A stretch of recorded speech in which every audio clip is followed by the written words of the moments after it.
At some point in human history, safety did not exist as a stable condition. It was not something a person could return to at the end of the day or rebuild after it was lost. It was something that could disappear without warning. In the quiet space between one breath and the next, the body learned to rest, but never fully.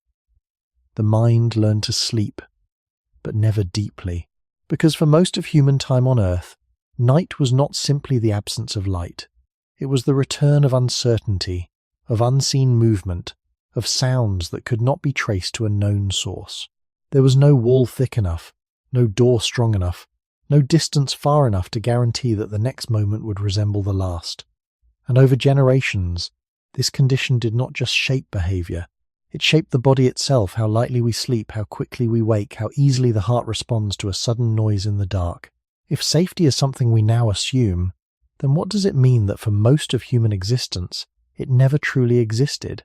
What human life was really like when you could die any night?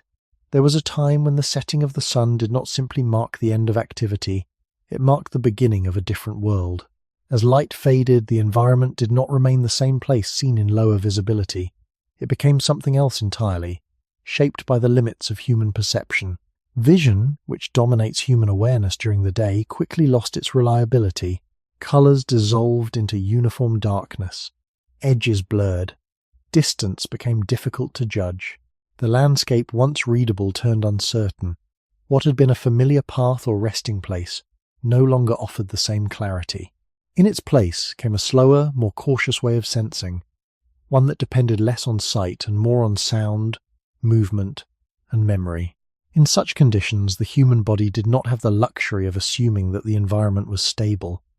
A small sound could not be ignored because it might carry meaning. A shift in air or a subtle movement in nearby vegetation could not be dismissed as random.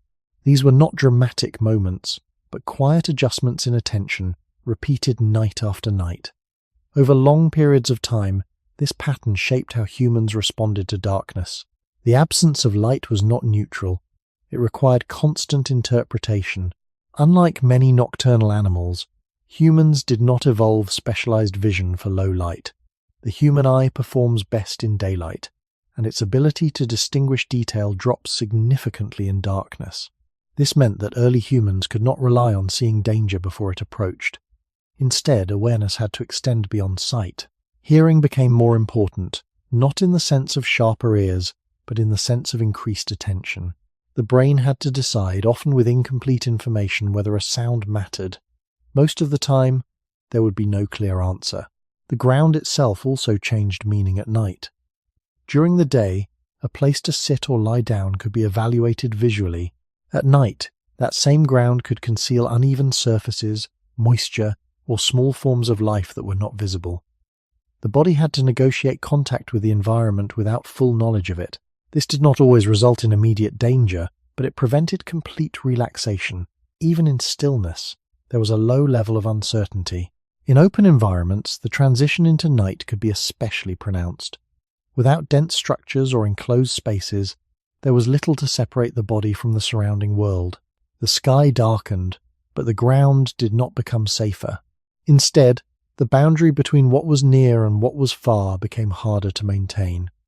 Sound traveled differently in cooler night air, sometimes carrying farther, sometimes becoming distorted.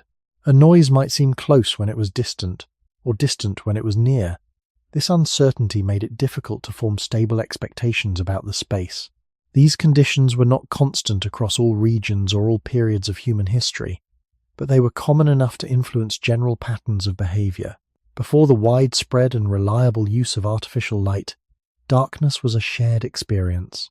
It was not avoided, it was endured, and in enduring it, humans adapted not by removing the uncertainty, but by learning to live within it. The idea of a fixed, protected space did not always apply. For much of early human existence, there was no clear separation between a safe interior and a dangerous exterior. Even when natural shelters such as caves or overhangs were used, they did not fully eliminate the influence of the outside environment. Sound still entered, air still moved, the boundary remained partial. As a result, night did not stop at the edge of a shelter. It extended inward, carrying its uncertainty with it. Over generations, This repeated exposure to unstable nighttime conditions contributed to a form of awareness that was quiet but persistent. It did not rely on constant fear, but on readiness. The body learned not to fully disengage. The mind learned to remain slightly open, even during rest. This was not a conscious decision, but a gradual alignment between the limits of the human body and the conditions of the environment. When considering the long arc of human history, it becomes difficult to separate the experience of night from the development of human perception itself. Darkness was not an occasional challenge. It was a recurring state that shaped how humans understood space, time, and safety.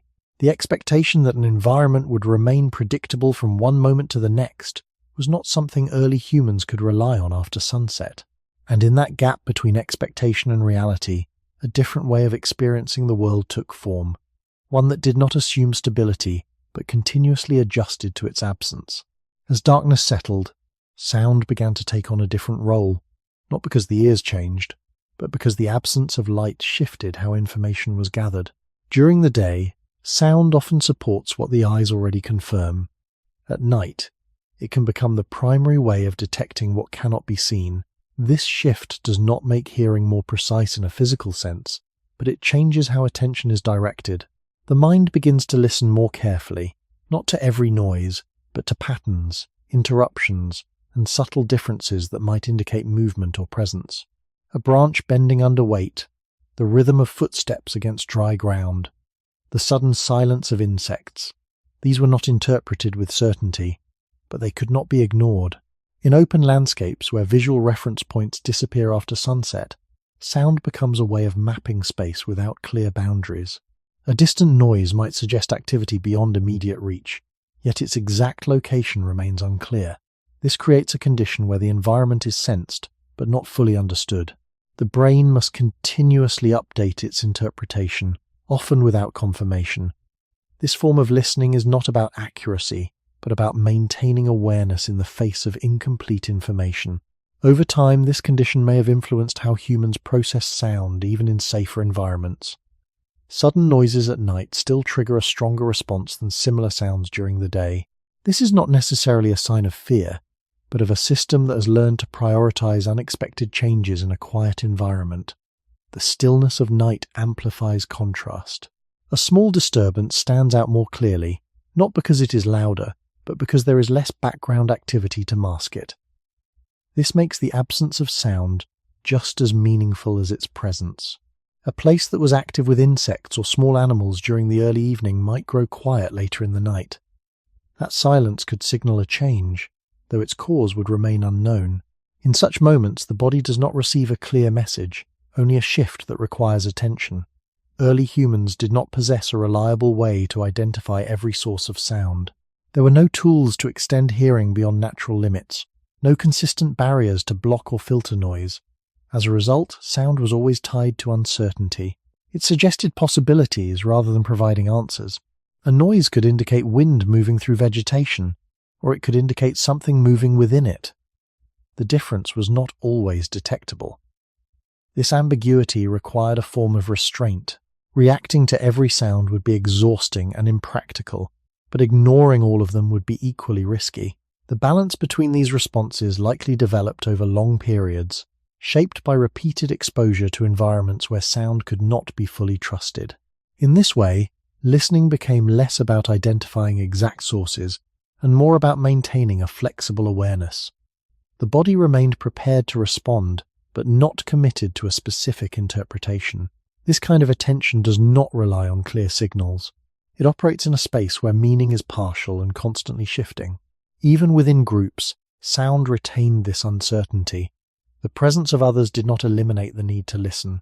Movements from nearby individuals could be distinguished to some extent, but not always with precision. The sound of a person turning, adjusting position, or shifting weight might blend with the natural sounds of the environment. Distinguishing between familiar and unfamiliar sources required continuous low-level attention. This did not prevent rest, but it changed its depth. The mind did not fully detach from its surroundings. Instead, it remained connected through a narrow channel of awareness, ready to respond if a sound crossed a certain threshold. Over generations, this relationship with sound may have contributed to the way humans experience nighttime even now. A quiet room is not always perceived as neutral. It can heighten sensitivity to small noises that would go unnoticed during the day. This is not simply a habit, but a continuation of a long interaction between the human sensory system and environments where vision could not be relied upon. Sound, in this context, is not just information. It is a reminder that the environment extends beyond what can be seen, and that not all of it can be clearly known. Viet Truk 1, Fun 3. As night deepened, the sense of space itself began to change in ways that were not always obvious but consistently present. During the day, distance can be estimated through visual cues such as size, contrast, and the clarity of objects. These cues allow the mind to construct a stable map of the surroundings, where near and far are continuously adjusted with confidence. At night, many of these cues disappear or become unreliable. Without clear edges or visible reference points, the space around the body loses its fixed structure. What remains is not an empty void, but a field of uncertainty where distance is felt rather than measured. A sound might seem close simply because it is clear, or distant because it is faint, even when neither assumption is accurate. This disconnect between perception and reality does not always lead to immediate danger, but it prevents the formation of stable expectations. The body cannot fully settle into a space that cannot be clearly defined. In open environments, where there are few natural boundaries, this effect becomes more pronounced. The horizon, which during the day provides a continuous line separating land and sky, dissolves into darkness. Without that line, orientation becomes less certain. The direction of movement, the position of nearby features, and the limits of safe space all become more difficult to maintain in the mind. Even when a person remains still, the sense of where they are in relation to the wider environment becomes less precise. This does not mean that early humans were disoriented at all times, but it does suggest that nighttime required a different form of spatial awareness, one that depended less on exact positioning and more on general orientation. This form of awareness is slower and less detailed, but it allows for adaptation within uncertain conditions. The ground beneath the body also contributes to this shifting sense of space. Small variations in terrain that are easily seen during the day must be felt through contact at night. A slight slope, a change in texture, or the presence of loose material can alter how the body interprets its immediate surroundings. These details do not form a complete picture, but they provide fragments of information that the mind must assemble. In this way, space is not given as a clear structure, but gradually inferred through limited sensory input. The process is continuous and never fully complete. Over long periods, this condition may have influenced how humans balance between certainty and uncertainty in perception. The inability to fully map space at night does not lead to constant confusion, but to a quieter form of adjustment. The mind does not attempt to resolve every ambiguity. Instead, it maintains a flexible representation of the environment, one that can change as new information becomes available. This flexibility reduces the need for precise knowledge in every moment, but it also prevents complete relaxation. The body remains aware that its understanding of space is partial. In environments where shelter was limited or absent, this partial understanding extended to the idea of boundaries. During the day, a location might be understood as a distinct place with recognizable limits. At night, those limits become less clear. The space around the body is no longer divided into safe and unsafe zones with visible markers. Instead, it becomes a continuous area where changes can occur without warning. This does not mean that early humans had no sense of territory, but that the clarity of that territory varied with light conditions. The transition into night reduced the precision of these mental boundaries, requiring constant adjustment. Even within natural shelters such as caves or overhangs, the sense of space was not entirely stable. While these structures provided some protection, they did not eliminate darkness or the uncertainty it brought. The interior space could be partially known, but beyond its immediate limits, the environment remained unclear. Sounds from outside could still enter, and the exact position of their source could not always be determined. This created a layered sense of space, where the immediate area was somewhat defined, but the surrounding environment remained open and unpredictable. Over generations, this repeated experience of shifting spatial awareness may have contributed to a broader pattern in human perception. The ability to function without complete certainty about one's surroundings became a necessary skill. It did not replace the need for accurate perception, but it complemented it. Humans learned to move, rest, and remain aware within spaces that were only partially known. This adaptation did not remove the instability of nighttime environments. Instead, it allowed the body and mind to operate within that instability without requiring it to be resolved. And in doing so, it shaped a way of experiencing the world that remains present, even in conditions where space can now be fully illuminated and controlled. Viet Truc 2, Fun 1. Sleep, as it is often understood today, carries an assumption of safety. It is imagined as a state where the body can withdraw from the environment, where awareness can fade without consequence, and where the mind can move through cycles of rest without interruption.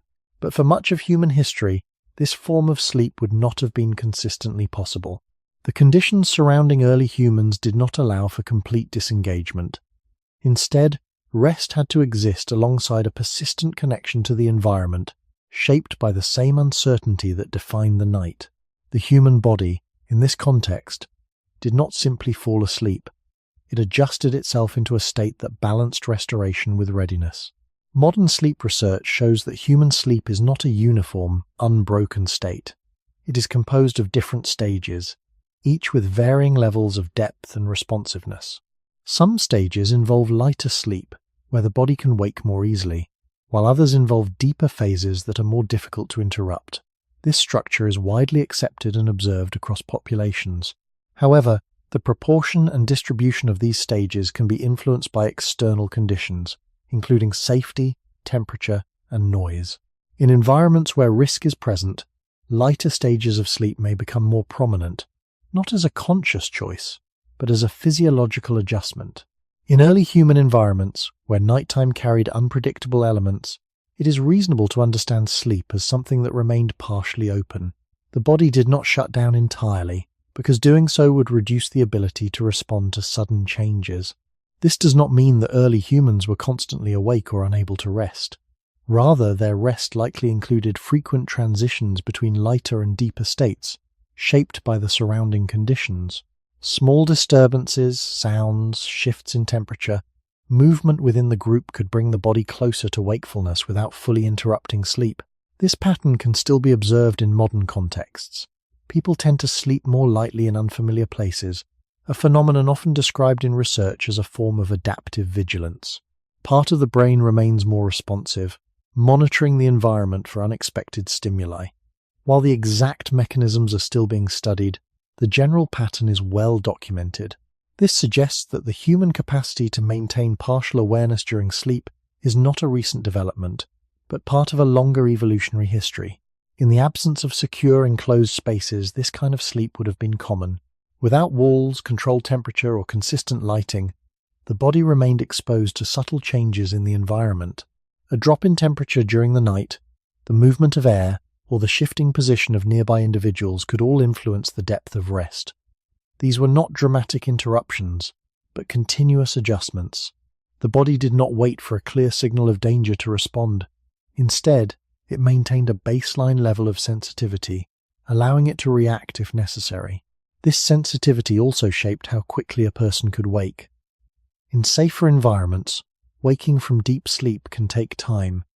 There is a gradual transition from unconsciousness to awareness. In more uncertain conditions, this transition may become faster, allowing the body to respond more quickly to potential threats. Again, this is not a conscious process, but a feature of how the nervous system adapts to repeated patterns of risk and uncertainty. Over long periods, such patterns do not remain isolated to individual experiences. They become part of how the human body regulates rest more generally. The expectation that sleep should be deep and uninterrupted is relatively recent, tied to environments where safety can be maintained across the entire night. Before such conditions became common, sleep had to coexist with the possibility of interruption. It was not a retreat from the world, but a quieter form of engagement with it. When looking back toward the early stages of human development, it becomes clear that the ability to sleep under uncertain conditions was not optional.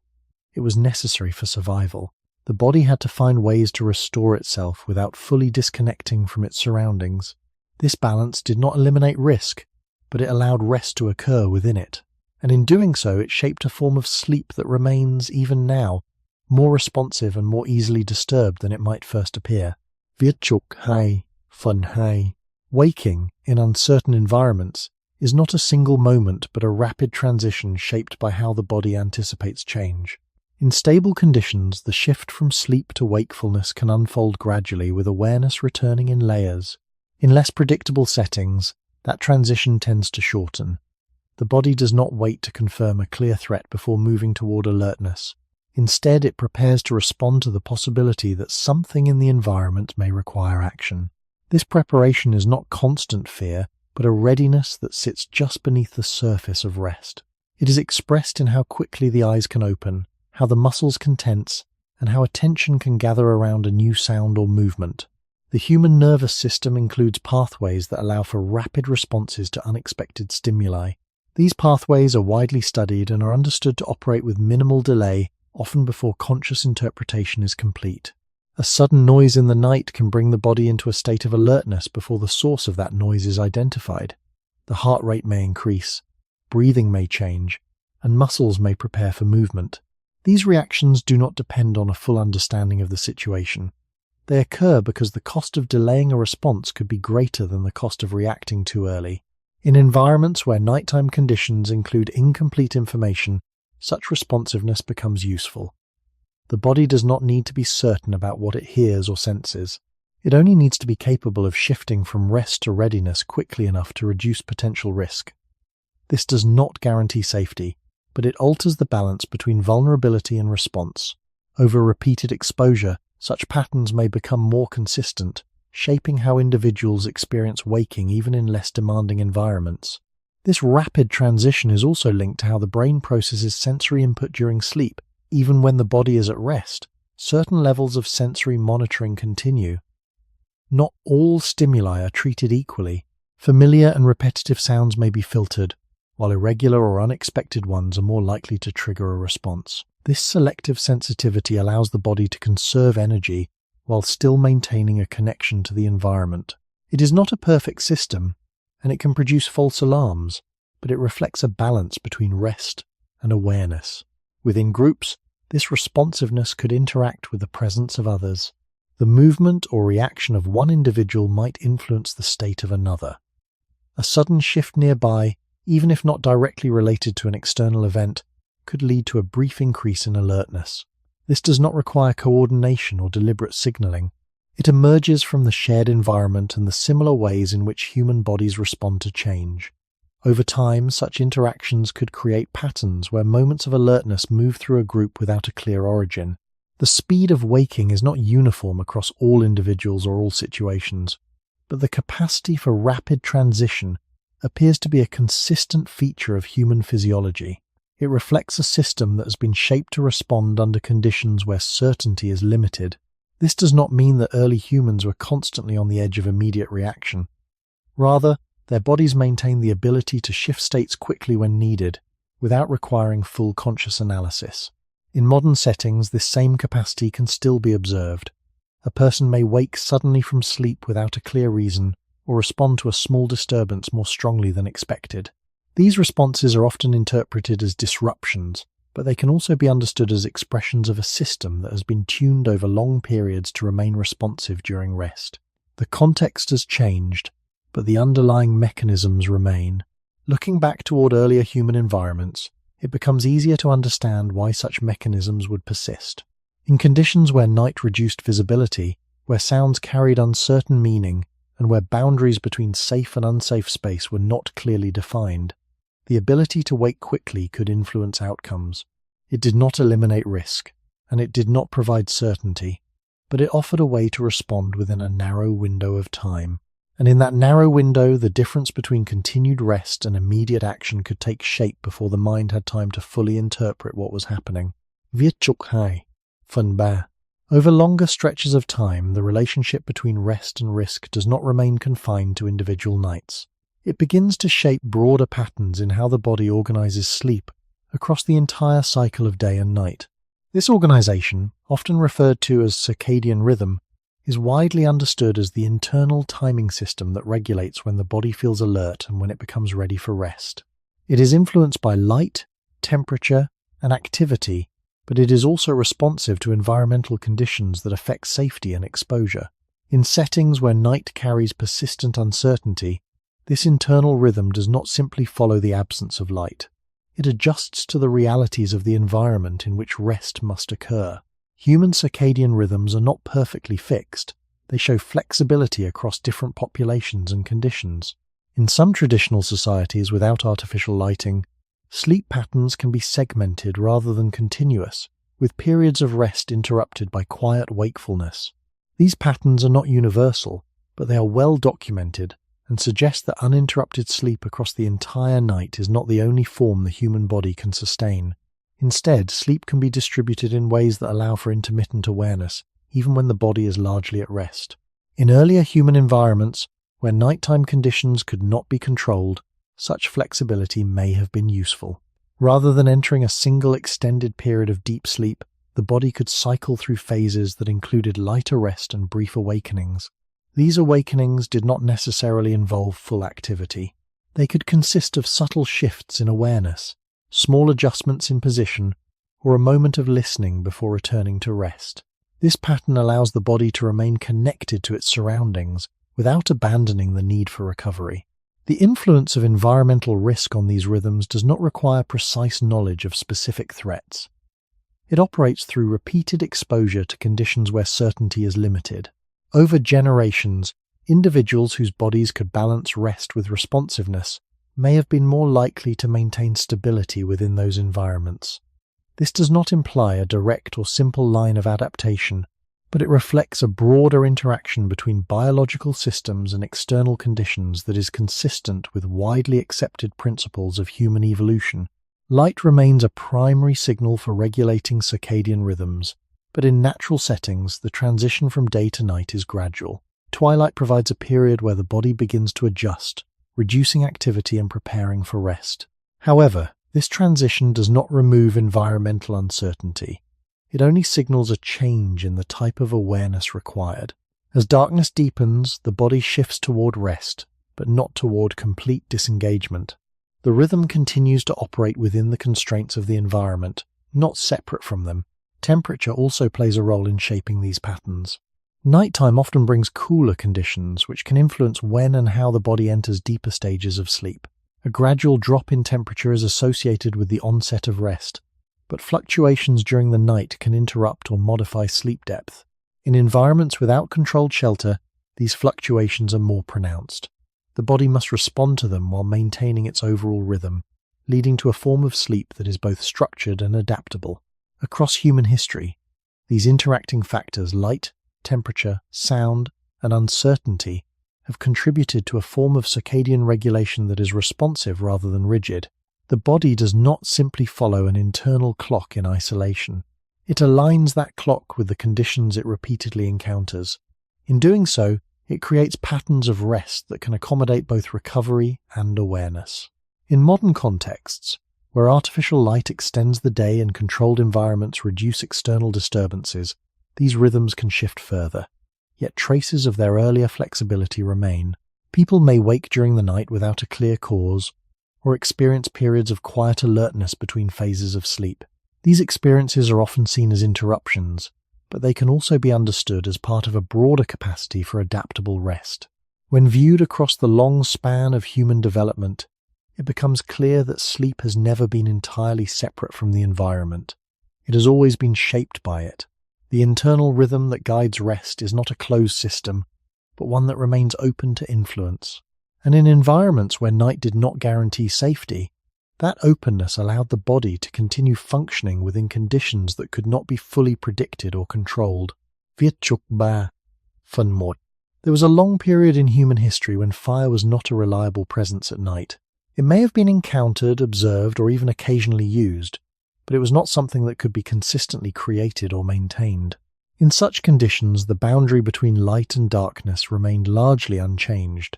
Night arrived as a complete transition, not softened by controlled sources of illumination. The absence of dependable fire did not simply limit visibility. It preserved the full effect of darkness as an environmental force, shaping how humans moved, rested, and remained aware after sunset. The ability to use fire is widely recognized as a significant development in human evolution, but the timing and consistency of its use remain subjects of ongoing research. Evidence suggests that early humans interacted with natural fire, such as that caused by lightning, but the controlled and repeated use of fire appears later and develops gradually. This distinction is important because occasional access to fire does not provide the same stability as consistent control. A fire that cannot be reliably started or sustained cannot be depended upon for protection or warmth throughout the night. Without reliable fire, the human body remained fully exposed to the natural cycle of light and darkness. Twilight offered a brief transition, but once night settled, there were no steady sources of illumination to extend visibility. The environment returned to a state where perception depended on limited sensory input. In this setting, the absence of fire did not introduce new dangers, but it removed a potential layer of protection that would later become significant. Early humans had to function within this condition, adapting their behavior to the constraints it imposed. The lack of consistent fire also influenced how time was experienced after sunset. Without artificial light, activities that depended on vision became difficult to continue. Movement slowed, tasks were reduced, and attention shifted toward maintaining awareness rather than producing action. This does not mean that all activity stopped, but it suggests that the range of possible actions narrowed. The night was not simply a continuation of the day in dimmer light. It was a distinct phase with different limitations. Temperature adds another layer to this condition. In many environments, the drop in temperature after sunset can be significant. Without fire, there was no reliable way to generate warmth beyond body heat and environmental features such as wind protection or ground insulation. This required the body to manage its own thermal balance, often in conditions that changed throughout the night. The need to conserve heat could influence posture, proximity to others, and choice of resting place, but it did not eliminate exposure. The environment remained an active influence on the body even during rest. The absence of fire also meant that darkness retained its full depth. Even a small, controlled flame can alter how space is perceived, creating a visible boundary and reducing uncertainty within its range. Without that light, the environment remained continuous and undefined. There was no illuminated center from which the surrounding darkness could be measured. Instead, the entire space existed in a similar state of low visibility, where distinctions between near and far were difficult to maintain. Over time, the eventual development of controlled fire would begin to change these conditions. It would introduce new possibilities for extending activity into the night, for creating localized warmth, and for altering the behavior of some animals. But before these changes became stable, there was a long period during which humans lived without them. In that period, the night remained largely unmodified by human intervention. When looking at the broader timeline of human development, this phase is significant not because it represents a lack of progress, but because it reflects the conditions under which many foundational aspects of human behavior took shape. The body's responsiveness to darkness, its sensitivity to sound, and its patterns of rest were all formed in environments where fire was not a dependable tool. These patterns did not disappear with the introduction of fire. They continued, shaped by earlier conditions, even as new forms of control emerged. In this way, the absence of reliable fire is not only a technological detail, it is part of the context in which the human relationship with night was established. A relationship defined not by control, but by adaptation to a world that could not be fully illuminated or made predictable after the sun had set. Vitchokba Funhai. Even after humans began to interact with fire, its presence did not immediately transform the night into a stable or predictable environment. A flame, once obtained, required continuous attention. It could diminish slowly or disappear suddenly, depending on the materials available, the movement of air, and the conditions of the surrounding space. Wood had to be gathered, prepared, and placed in a way that sustained combustion. Moisture could weaken it, wind could scatter it. Without a reliable method to restart it at will, the loss of fire meant a return to complete darkness until another source could be found. In this sense, fire did not remove uncertainty. It introduced a new layer of responsibility within it. The maintenance of fire is not a passive process. It demands awareness even during periods of rest. A person near a fire cannot fully disengage because the flame changes over time. It may burn steadily for a while, then weaken as fuel is consumed. The need to add material at the right moment requires a form of intermittent attention. This does not necessarily prevent sleep, but it alters its depth and continuity. The body may rest, but part of awareness remains connected to the state of the fire, responding to changes in light, heat, or sound. Light from a small fire extends only a limited distance. Beyond that range, darkness remains largely unaffected. This creates a contrast between a partially illuminated center and an uncertain periphery. Within the light, shapes can be seen, and space can be defined more clearly. Outside of it, the environment continues to exist in reduced visibility. The boundary between these zones is not fixed. It shifts as the fire grows or diminishes. As a result, the sense of safety provided by fire is local and temporary. It does not eliminate the broader conditions of night. In addition to its limited reach, fire produces sound and scent. The crackling of burning material and the release of smoke can alter how the environment is perceived. These effects may influence nearby animals, but they do not create a complete barrier. Some species may avoid open flames, while others remain indifferent or respond in unpredictable ways. The presence of fire changes the environment, but it does not fully control it. Humans, therefore, had to interpret these changes without assuming that they provided absolute protection. The need to sustain fire also influences how groups organize themselves during the night. Tasks related to gathering fuel, tending the flame, and positioning the fire within a space require coordination. These tasks do not necessarily follow a strict structure, but they introduce shared responsibilities. The presence of fire becomes part of the group's interaction with the environment, linking individual actions to collective outcomes. If the fire weakens or goes out, the entire group experiences the change. Despite these challenges, fire does provide certain advantages when it can be maintained. It offers a source of warmth that reduces the body's need to conserve heat through posture or proximity. It creates a focal point that organizes space, allowing individuals to orient themselves more easily within a defined area. It can extend the time available for certain activities that depend on visibility. These benefits, however, remain conditional. They depend on the continuity of the flame, which is never fully guaranteed in early stages of fire use. Over time, as methods for controlling and producing fire improved, these conditions would become more stable. But during earlier phases, fire existed within the same framework of uncertainty that defined the night. It was a tool that required constant management, not a permanent solution. Its presence could shift the balance between light and darkness, but it could not remove the need for awareness or the possibility of sudden change. Looking across the broader history of human development, this period reflects an intermediate state. Humans had begun to influence their environment in new ways, but they had not yet achieved consistent control over key elements like fire. As a result, their experience of night remained shaped by both adaptation and partial intervention. The flame provided moments of clarity and warmth, but it also demanded attention, linking the act of rest to the ongoing task of maintaining a fragile source of light in a world that still returned to darkness with each passing night. Even when a fire remained steady through parts of the night, it did not erase darkness. It only reshaped it. Light from a flame does not spread evenly across space. It fades gradually, leaving areas where visibility becomes uncertain again. Within the immediate circle of light, objects can be seen, movements can be tracked, and the ground can be understood with more clarity. But just beyond that circle, the environment returns to a state where detail dissolves and edges are no longer distinct.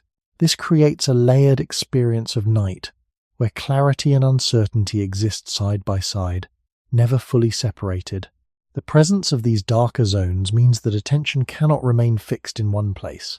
Looking into the fire provides warmth and a sense of orientation, but it also reduces the ability to see beyond the illuminated area. The eyes adjust to brightness, making the surrounding darkness appear deeper by contrast.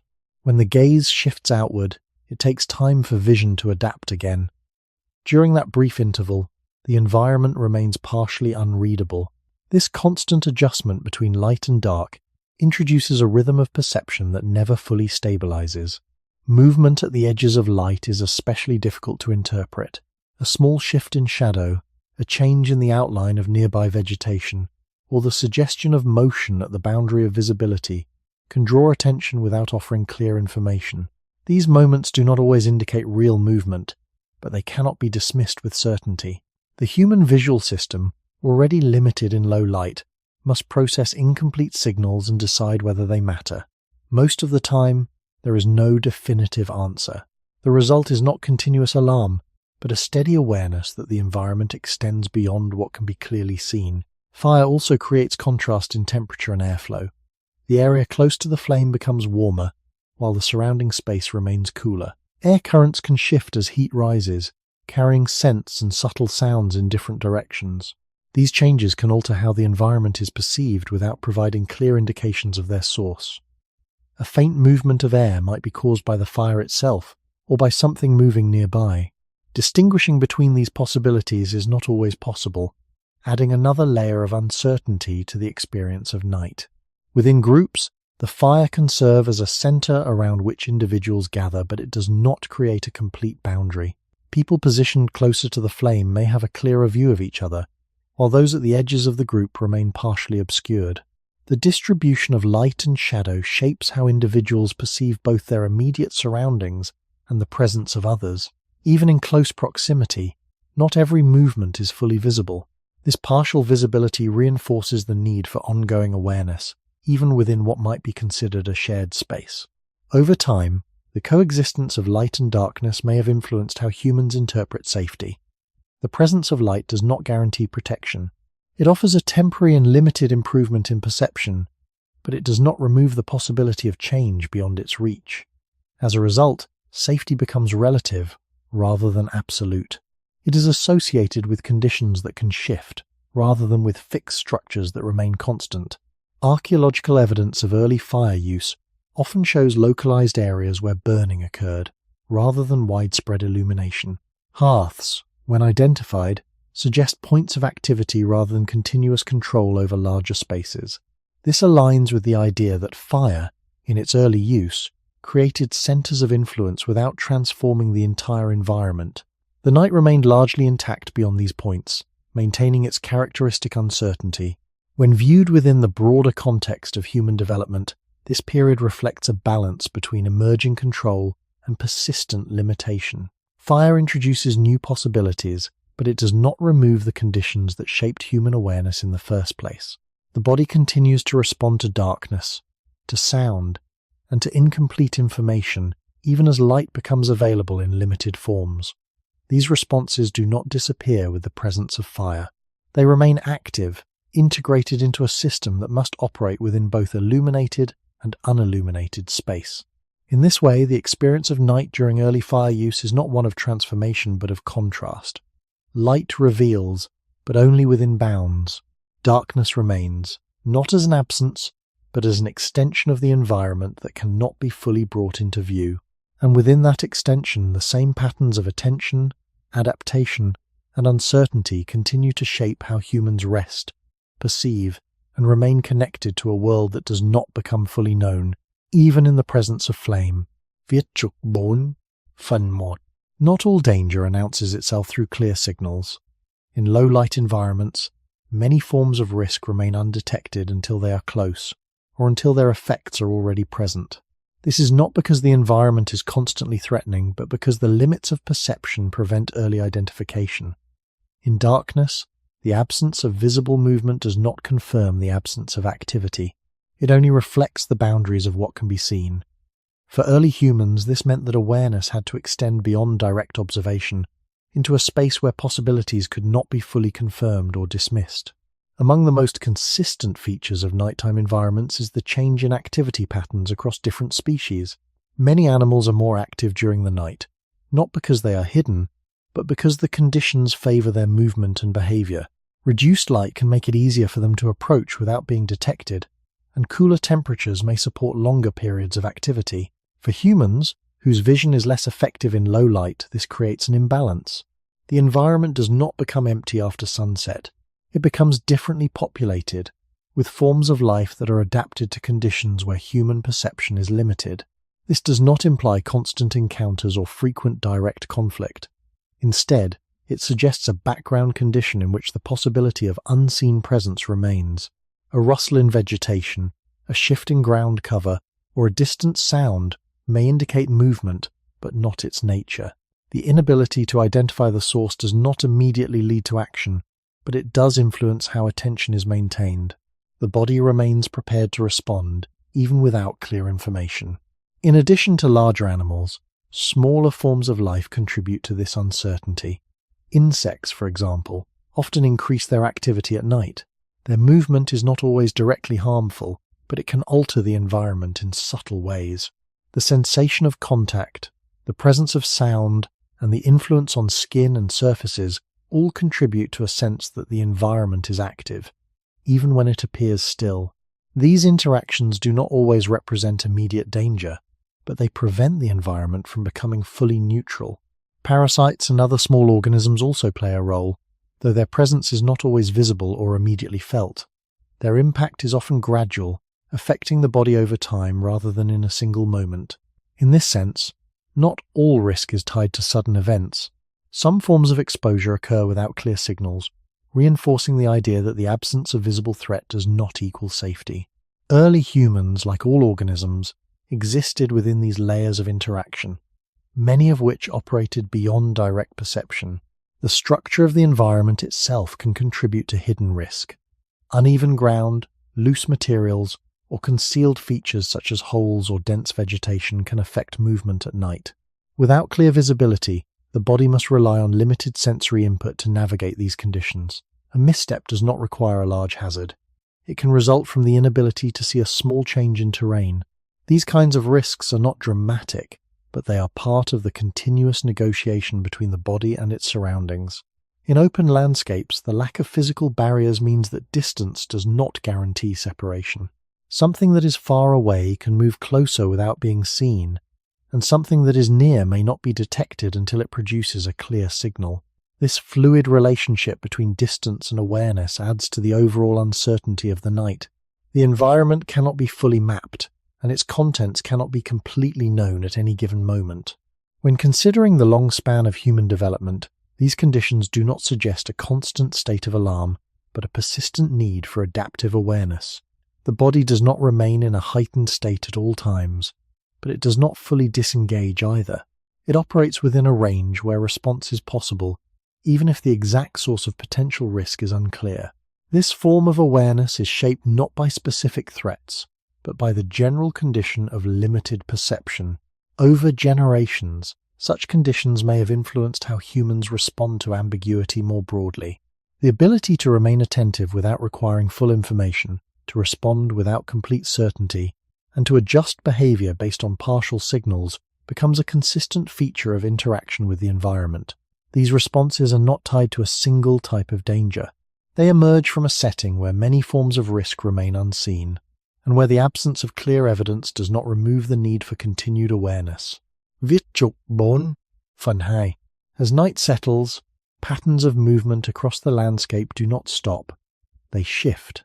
Many species adjust their activity to the absence of light, not to disappear, but to operate under conditions that suit their sensory systems. For animals that rely less on vision and more on smell, hearing, or low-light detection, darkness does not limit awareness in the same way it does for humans. It can even offer an advantage, reducing the chance of being seen while allowing them to move with greater confidence. In this setting, the balance between observer and observed changes, and humans are no longer the dominant perceivers of their surroundings. This does not mean that every nighttime environment is filled with immediate threat, but it does mean that the distribution of attention is uneven. A human lying still or moving slowly may not be aware of all nearby activity, while other animals continue to navigate the same space with fewer limitations. This difference does not need to result in direct interaction to shape behavior. The possibility that something may approach without being seen is enough to influence how the body remains prepared, even during rest. Movement in low light often produces minimal sound. Soft ground, careful steps, and the natural dampening of noise at night can reduce the signals that would otherwise indicate presence. This does not make animals silent, but it can make their movement less detectable, especially when combined with the reduced clarity of human hearing in an environment where sounds are already ambiguous. A faint noise may not provide enough information to determine its source, leaving the body to interpret it within a range of possibilities.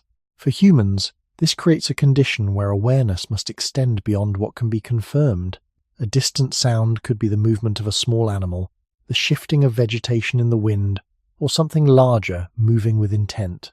The body does not immediately distinguish between these possibilities. Instead, it responds to the fact that something has changed in the environment. This response does not require a full understanding of the cause.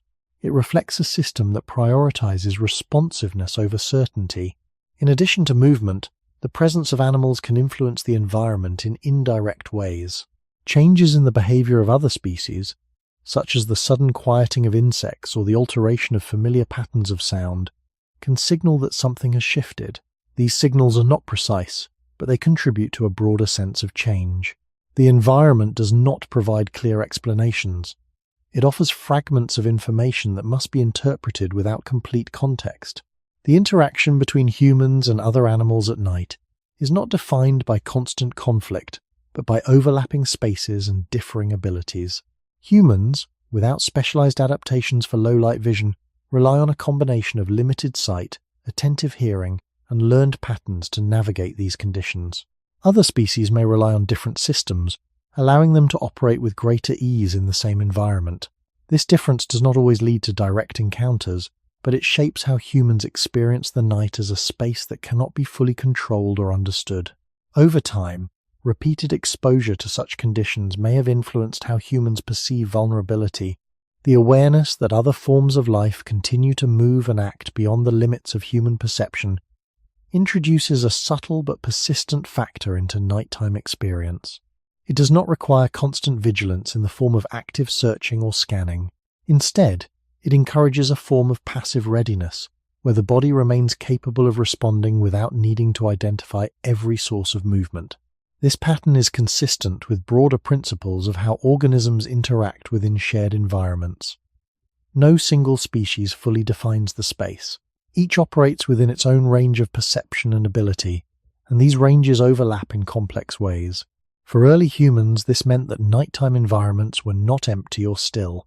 They were active in ways that were not always visible, and this activity contributed to the ongoing need for awareness during periods that might otherwise be considered rest. In modern settings, many of these interactions are reduced or altered by artificial light, controlled environments, and physical barriers, yet the underlying response remains. A sudden noise at night, even in a secure space, can still produce a rapid shift in attention.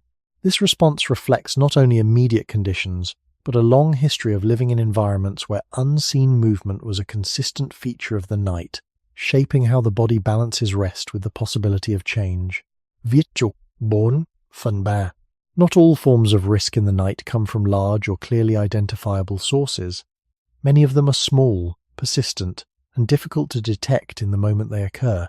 These forms of exposure do not rely on sudden movement or visible approach. They exist within the immediate space of the body, often unnoticed until their effects accumulate. In this way, the night is not only a setting where distant uncertainty exists, but also one where close contact with the environment becomes more significant. Insects are among the most consistent features of nighttime activity across many regions. Their presence is not limited to specific landscapes, and their behavior often increases as light fades. The sound they produce can fill the environment, creating a continuous background that is both familiar and difficult to interpret. Individual movements within that background may not stand out clearly, but they contribute to a sense that the environment is active even when larger forms of movement are not visible. Contact with the body may be brief or repeated, and while it does not always result in harm, it prevents the experience of complete stillness. Beyond immediate contact, some small organisms interact with the body in ways that are not immediately perceptible. Parasites, for example, do not rely on being seen or heard. Their presence is often discovered through later effects rather than direct observation. This introduces a different kind of uncertainty, one that is not tied to a specific moment of detection. The body may respond over time, without a clear point at which the interaction began.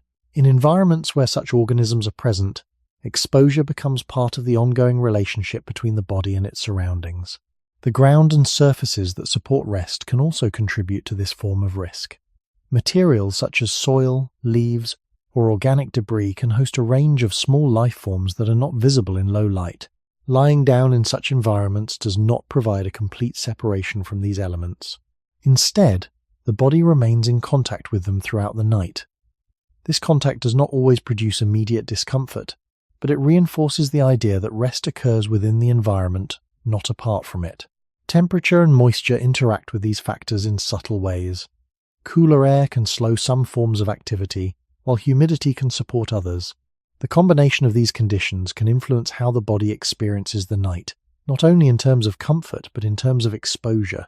Damp surfaces, for example, may increase the presence of certain organisms or alter how the body retains heat. These effects are not always visible, but they shape the overall experience of rest.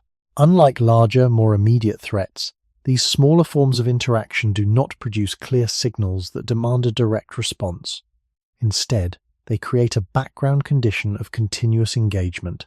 The body does not react to each individual contact or exposure with a distinct action. It adapts by maintaining a level of sensitivity that allows it to respond if necessary, while also continuing to rest. This balance is not exact. It reflects an ongoing adjustment rather than a fixed solution. Over time, repeated exposure to such conditions may have influenced how humans perceive the boundary between the body and the environment. In settings where rest occurs without clear separation from surrounding elements, the idea of a fully protected state becomes less applicable. The body remains part of the environment, interacting with it in ways that are not always controlled or fully understood. This does not prevent rest, but it changes its character, making it more integrated with external conditions. Archaeological evidence does not always capture these small-scale interactions directly, but it provides context through the types of environments in which early humans lived. Open sites, temporary shelters, and natural surfaces suggest that contact with the ground and surrounding materials was common. Within these settings, the presence of small organisms would have been a consistent feature, even if their specific forms are not preserved in the record. When viewed within the broader scope of human development, these subtle forms of risk contribute to an understanding of night that extends beyond visible or immediate threats. They represent a layer of interaction that operates quietly, shaping how the body experiences its surroundings over time. The absence of dramatic signals does not reduce their significance. Instead, it highlights the complexity of an environment where not all influences are seen, and where the boundary between safety and exposure remains continuously negotiated, even in the smallest details of contact between the body and the world around it. Vietchuknam Phun Mort. For much of human history, the place of rest was not clearly separated from the surrounding environment. There was no consistent boundary that marked a transition from outside to inside, from exposure to protection. Instead, the body rested within the same space it moved through during the day, with only minor adjustments to position, surface, or nearby features. This does not mean that early humans never sought shelter, but that shelter, when present, was often partial, temporary, or limited in its ability to isolate the body from external conditions. As a result, sleep did not occur within a controlled interior. It occurred within a landscape that remained active and connected to the wider environment. Natural features such as caves, rock overhangs, or dense vegetation could offer some degree of coverage. They might reduce wind, provide shade during the day, or create a more defined space at night. However, these features did not function as complete barriers. Openings remained. Air continued to move through them. Sounds from outside could still be heard, often without clear direction or source. Even when a location provided relative protection, it did not create a fully enclosed environment where external influence was removed. The boundary between the resting body and the outside world remained permeable. In open settings, where such features were absent or not used, this permeability was even more direct. The body rested on the ground, exposed to the same surfaces and conditions that define the environment during waking hours. There was no consistent layer between the body and the terrain beyond what could be gathered or arranged locally. Materials such as leaves, grasses, or animal skins might be used to create some separation, but these were not fixed structures. They shifted, wore down, and required ongoing adjustment. Their effectiveness varied with availability and condition. The absence of a stable boundary also influenced how space was organized during rest. There was no permanent orientation that could be relied upon across different nights or locations. The position of the body in relation to others, to natural features, or to sources of light such as fire had to be reconsidered each time. This does not imply constant reorganization, but it suggests a flexibility in how resting space was defined. The environment did not provide a fixed layout. It required adaptation based on immediate conditions. This lack of separation affects more than physical exposure. It shapes how the body perceives its relationship to the environment.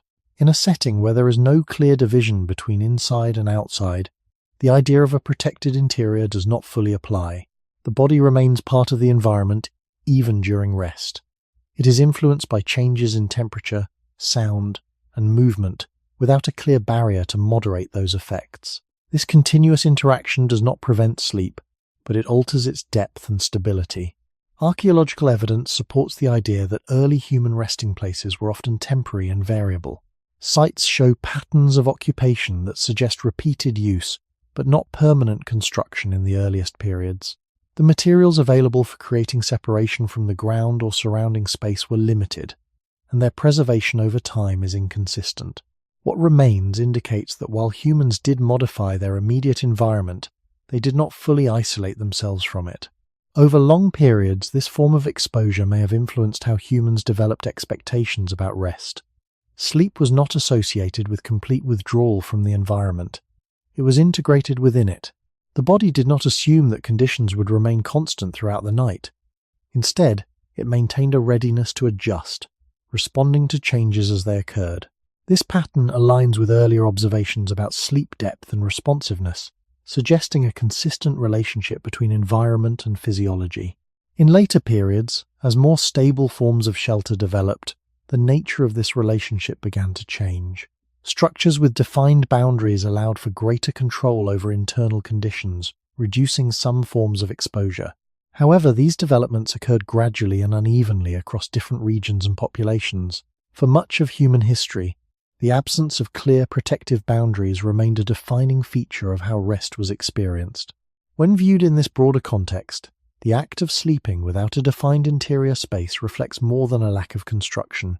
It represents a mode of existence in which the body remains continuously connected to its surroundings. The environment does not stop at the edge of a structure, because that edge is often incomplete or temporary. Instead, the night extends across both the space of movement and the space of rest, maintaining a continuity that shapes how humans experience both. Virtuknam Funhai. When the body rests without a stable barrier between itself and the ground, contact becomes continuous rather than occasional. This contact is not a single sensation, but a layered experience shaped by pressure, temperature, texture, and subtle movement beneath and around the body. During the day, the ground can be evaluated visually before contact is made. At night, this evaluation is reduced, and the body often learns about the surface through direct interaction. A place that seemed suitable in low light may reveal unevenness, moisture, or shifting materials only after the body has settled into it. This does not necessarily prevent rest, but it requires ongoing adjustment as the body responds to what it gradually detects. The surface itself is rarely uniform. Soil can compress or shift under weight. Leaves and grasses can flatten, exposing the ground beneath. Small objects such as stones or roots may press against the body in ways that change over time as position shifts. These interactions do not always produce discomfort strong enough to interrupt sleep, but they prevent the environment from becoming neutral. The body remains aware of contact, even when that awareness is reduced during rest. This awareness can lead to periodic movement, not as a deliberate action, but as a response to changing pressure or temperature across different parts of the body. Temperature exchange between the body and the ground also plays a significant role. The ground can absorb heat, especially in cooler conditions, drawing warmth away from the body over time. Without insulating layers that remain stable throughout the night, this exchange is not constant. It changes as the body shifts position or as the surface beneath it alters due to compression or moisture. The body must compensate for these changes, sometimes by curling inward, sometimes by adjusting proximity to others, or to a source of warmth if one is present.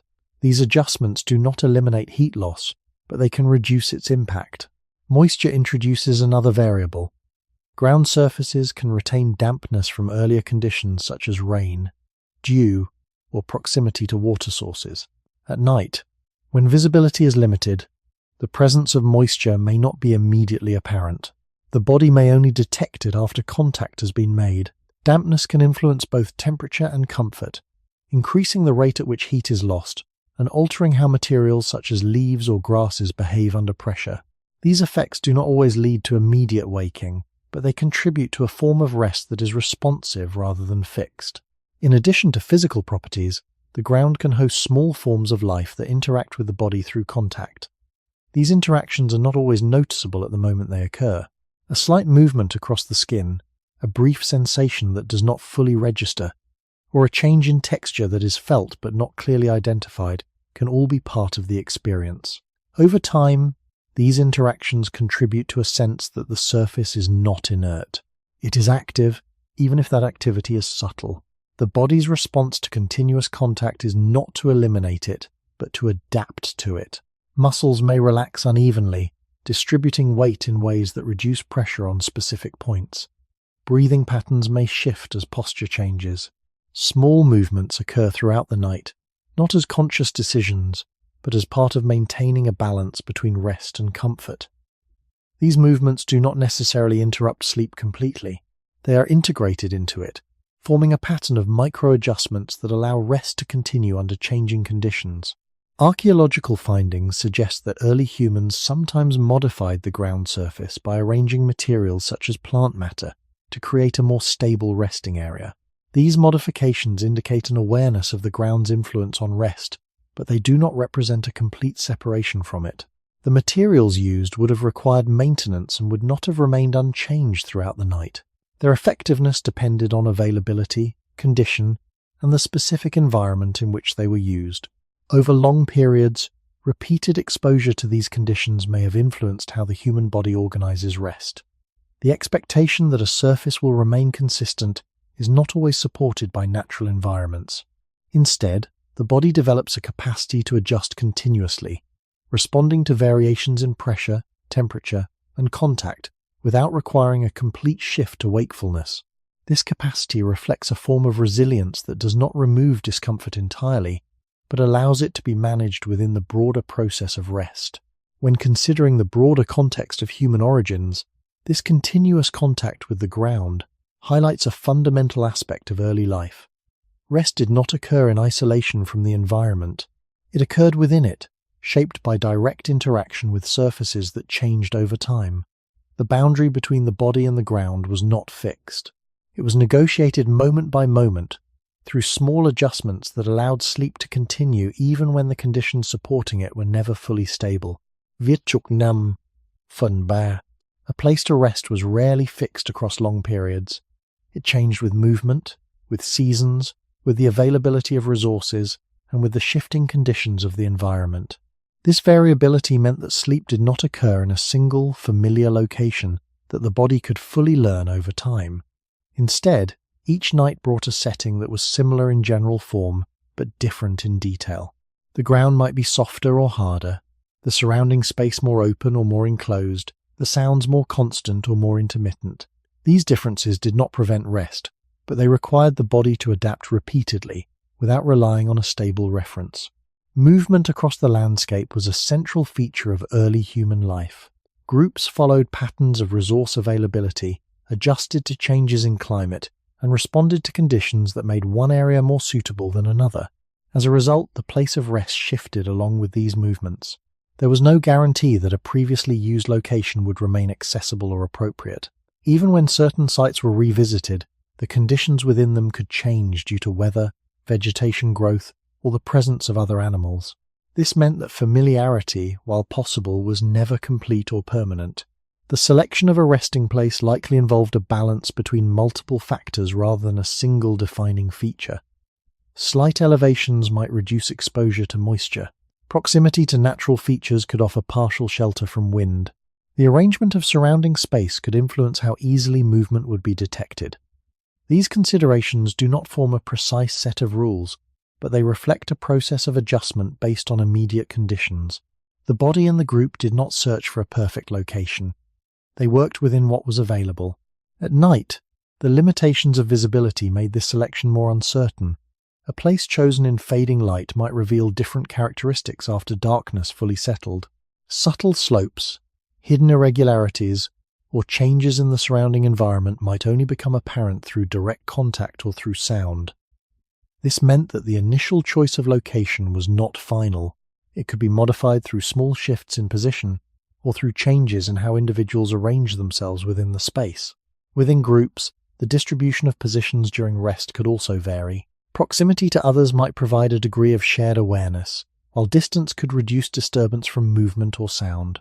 There was no single arrangement that applied in all situations. The configuration of the group likely adjusted to the specific conditions of each location, influenced by terrain, available space, and the presence of features such as fire when it was used. These adjustments did not eliminate risk, but they represented ways of managing it within the limits of the environment.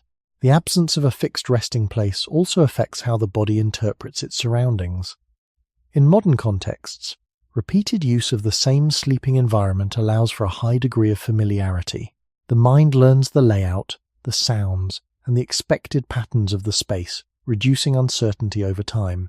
In earlier conditions, where locations changed frequently, this process of familiarization was less complete. The body had to remain responsive to new environments, even during rest, because each setting introduced elements that were not fully known.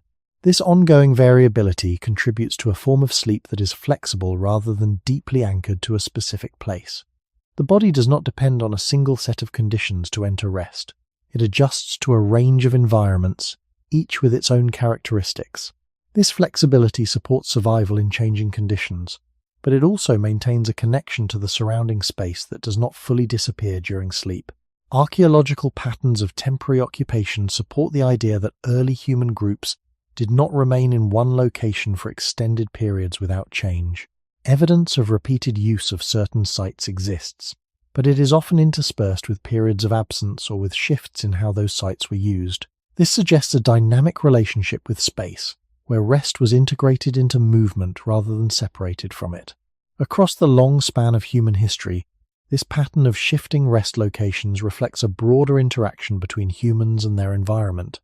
Sleep did not occur in a stable, isolated setting. It moved with the body, adapting to new conditions as they arose. Each night the environment had to be interpreted again, not from a position of complete familiarity, but from a balance of past experience and present observation. In that process, the act of resting remained connected to the same uncertainty that defined movement, making it part of a continuous engagement with a world that was never entirely fixed or predictable. Virtuksau Funmut. Rest rarely occurred in complete isolation. Across much of human history, individuals slept in proximity to others, not as a fixed rule, but as a common pattern shaped by shared movement and shared environments.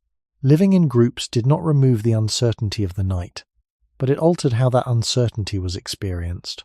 Instead of a single body responding to the environment alone, multiple individuals occupied the same space, each with their own patterns of awareness and rest. This created a distributed form of attention, where the presence of others contributed to a broader field of perception without requiring constant coordination. The idea that group living provides protection is widely recognized, but in early human contexts, this protection was partial. It did not eliminate exposure to environmental conditions, and it did not guarantee that all forms of risk would be detected. What it offered was a change in probability rather than a complete solution. With more individuals present, there was a greater chance that some form of movement, sound, or change in the environment would be noticed. This does not imply that individuals remained fully alert throughout the night. Instead, it suggests that the natural variations in sleep depth across a group could create moments where at least some level of awareness was maintained. This pattern does not require deliberate planning or assigned roles. It can emerge from the natural differences in how individuals sleep. Some may remain in lighter stages of rest for longer periods, while others enter deeper phases and are less responsive. Over time, these differences can overlap in ways that produce a form of intermittent coverage. At any given moment, someone may be more responsive to external stimuli, even if only briefly. This does not create continuous vigilance, but it reduces the likelihood that all members of the group are equally unresponsive at the same time. The presence of others also influences how individuals interpret the environment. Sounds and movements are not evaluated in isolation. They are experienced within a shared space where the actions of one person can affect the awareness of another. A shift in position, a change in breathing, or a brief movement can signal that something has changed even if the cause is not immediately clear. These signals do not always correspond to external events, but they contribute to a network of subtle interactions that link individual experiences of the night. Physical proximity can also influence how the body manages temperature and comfort. Being close to others may reduce heat loss and provide a more stable microenvironment, especially in cooler conditions. This does not eliminate the influence of the broader environment, but it introduces a localized effect that can support rest. The arrangement of bodies within a group can change throughout the night, reflecting both conscious adjustments and unconscious movement. These changes do not follow a fixed pattern, but they contribute to the overall experience of shared rest. Despite these benefits, group living does not remove the need for individual responsiveness. Each person remains connected to the environment, responding to stimuli based on their own sensory input and internal state. The group does not function as a single unit of awareness, but as a collection of individuals whose experiences overlap. This overlap can create moments of shared alertness, but it does not guarantee that all relevant signals will be detected or interpreted correctly. Archaeological evidence of early human sites often shows signs of group occupation, suggesting that shared living spaces were common. The arrangement of materials, the distribution of tools, and the presence of communal features such as hearths indicate that individuals did not typically rest in isolation. However, these findings do not provide detailed information about how awareness was distributed during sleep. Instead, they offer a context in which group-based patterns of rest can be understood as part of a broader way of life. Over long periods, the interaction between individual physiology and group dynamics may have shaped how humans experience rest in social settings. The ability to sleep in the presence of others, to remain partially responsive while still allowing the body to recover, and to adjust to the movements and sounds of nearby individuals reflects a form of adaptation that integrates social and environmental factors. This adaptation does not remove the uncertainty of the night, but it allows it to be shared, distributed across multiple bodies, rather than carried by one alone. In this way, group living represents not a solution to the risks of the night, but a modification of how those risks are encountered. It changes the structure of awareness, spreads it across individuals, and creates conditions where rest and responsiveness can coexist within a shared space that remains open to the same environmental influences that shaped human experience long before stable shelters and controlled conditions became common. Viết chục sáu, phần 2.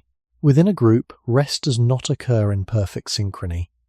Even when individuals lie down at the same time, their bodies move through different depths of sleep at different moments. This variation is not organized in a strict or conscious pattern, but it creates a shifting distribution of responsiveness. At any given time, some individuals are closer to wakefulness, while others are more deeply asleep.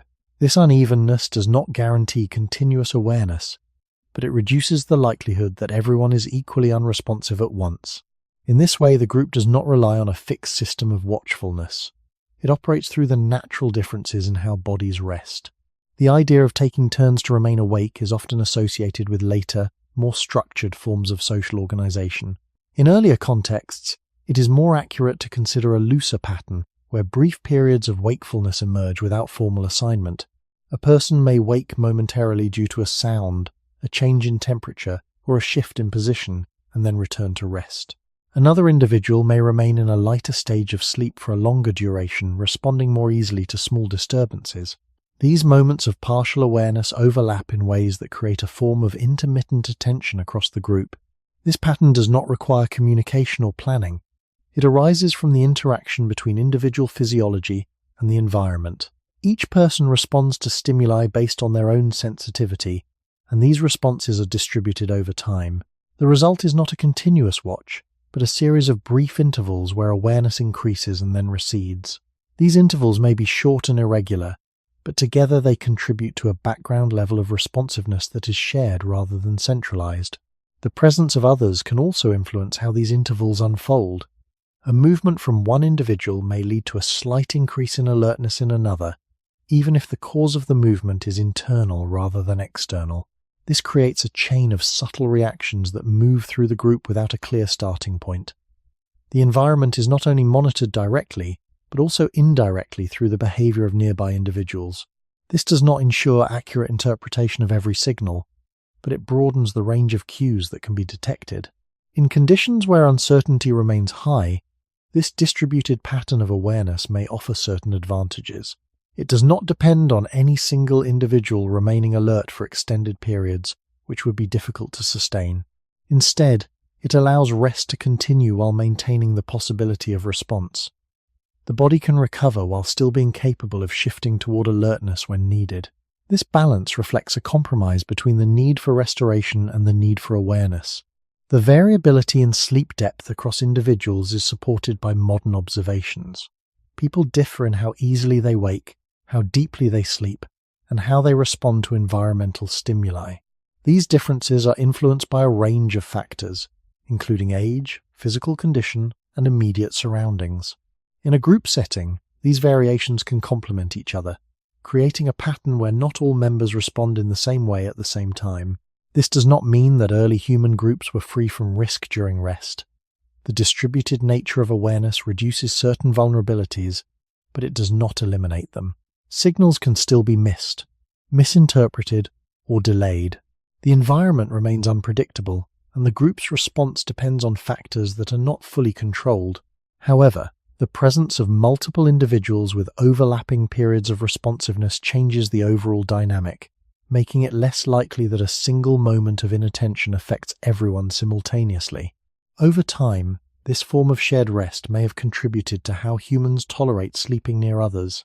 The ability to remain at ease in close proximity, to adjust to the sounds and movements of others without fully waking, and to maintain a low level of awareness within a group reflects an integration of social and physiological processes. These patterns do not require explicit coordination.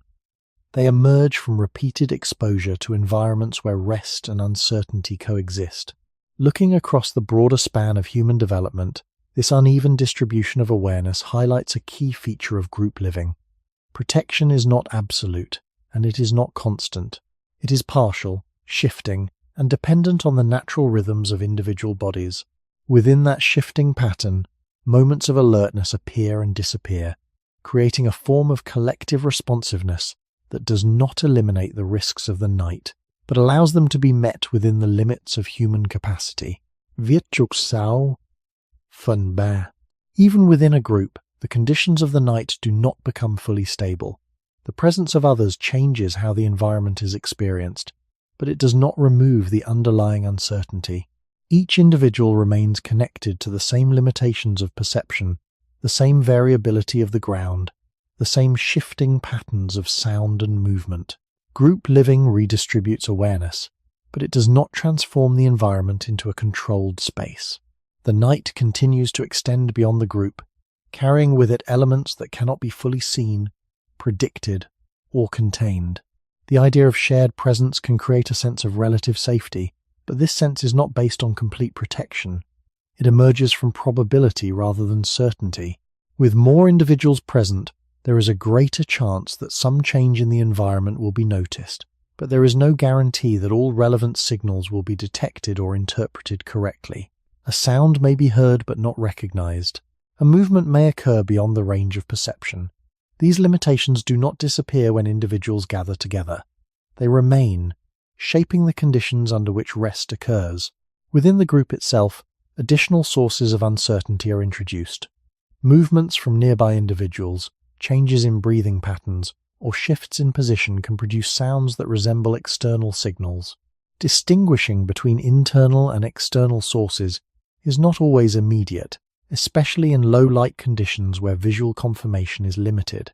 This can lead to brief increases in alertness that are not tied to actual changes in the surrounding environment. Over time, these moments become part of the overall pattern of rest, contributing to a state where the body remains responsive without requiring a clear cause. Physical proximity also brings its own set of challenges. While being close to others can reduce heat loss and provide a degree of shared awareness, it can also introduce disturbances. A person turning, adjusting their posture, or responding to discomfort can affect those nearby. These interactions do not necessarily disrupt sleep completely, but they contribute to a form of rest that is continuously shaped by the presence of others. The group becomes part of the environment, not separate from it. The arrangement of individuals within the group can influence how these effects are experienced. Those positioned at the center may experience different conditions than those at the edges. Central positions might offer more consistent warmth and a greater degree of shared presence, while edge positions may be more exposed to external factors such as wind, temperature changes, or sounds from the surrounding environment. These differences do not create fixed roles, but they reflect how spatial variation within the group interacts with broader environmental conditions. Risk, in this context, does not concentrate in a single location or moment. It is distributed across space and time, affecting individuals in different ways depending on their position, their state of rest, and the specific conditions of the environment. The group does not eliminate this distribution, it becomes part of it, adding another layer to the interaction between the body and its surroundings. Archaeological evidence of group occupation shows that early humans often shared spaces, but it does not indicate that these spaces were fully controlled or protected. The materials and structures available in early periods did not create complete enclosures. As a result, the conditions experienced by individuals within the group remained closely tied to the external environment. The presence of others did not create a separate interior space. It modified the experience of a shared exterior. Over long periods, this pattern of shared but incomplete protection may have influenced how humans understand the relationship between safety and social presence. Being with others can reduce certain risks, but it does not remove the need for individual responsiveness. Each person remains responsible for interpreting their own sensory input, even as they are influenced by the actions of those nearby. This balance between shared and individual awareness reflects a broader feature of human adaptation, where social structures interact with, but do not replace, the constraints of the environment. When considering the experience of night across human history, group living represents a shift in how risk is encountered, not a removal of risk itself. The environment remains uncertain, and the body continues to respond to that uncertainty. The presence of others changes the distribution of attention and the structure of rest, but it does not create a condition where the night can be fully controlled. Instead, it introduces a shared dimension to an experience that remains shaped by the same limits of perception and the same variability of the world beyond the reach of light. When looking back at early human life, the night itself does not leave direct traces in the ground. Darkness, sound, and uncertainty do not fossilize. What remains instead are patterns, subtle arrangements of space, materials, and repeated activity that suggest how people interacted with their environment, including how they rested within it. These traces are incomplete and require careful interpretation, but they offer a way to approach a question that cannot be observed directly. Rather than showing exactly what happened during the night, they reveal how space was organized in ways that reflect the conditions in which rest took place. One of the most consistent forms of evidence comes from the distribution of materials within habitation sites. Objects are not scattered randomly. They tend to cluster in ways that suggest repeated use of certain areas for specific activities. While it is difficult to assign precise functions to every cluster, some patterns indicate zones that were less associated with active tasks such as tool production or food processing. These quieter areas, often located slightly apart from more active zones, may have been used for rest. Their position within the site suggests an attempt to create a degree of separation, even if that separation was not defined by walls or permanent structures.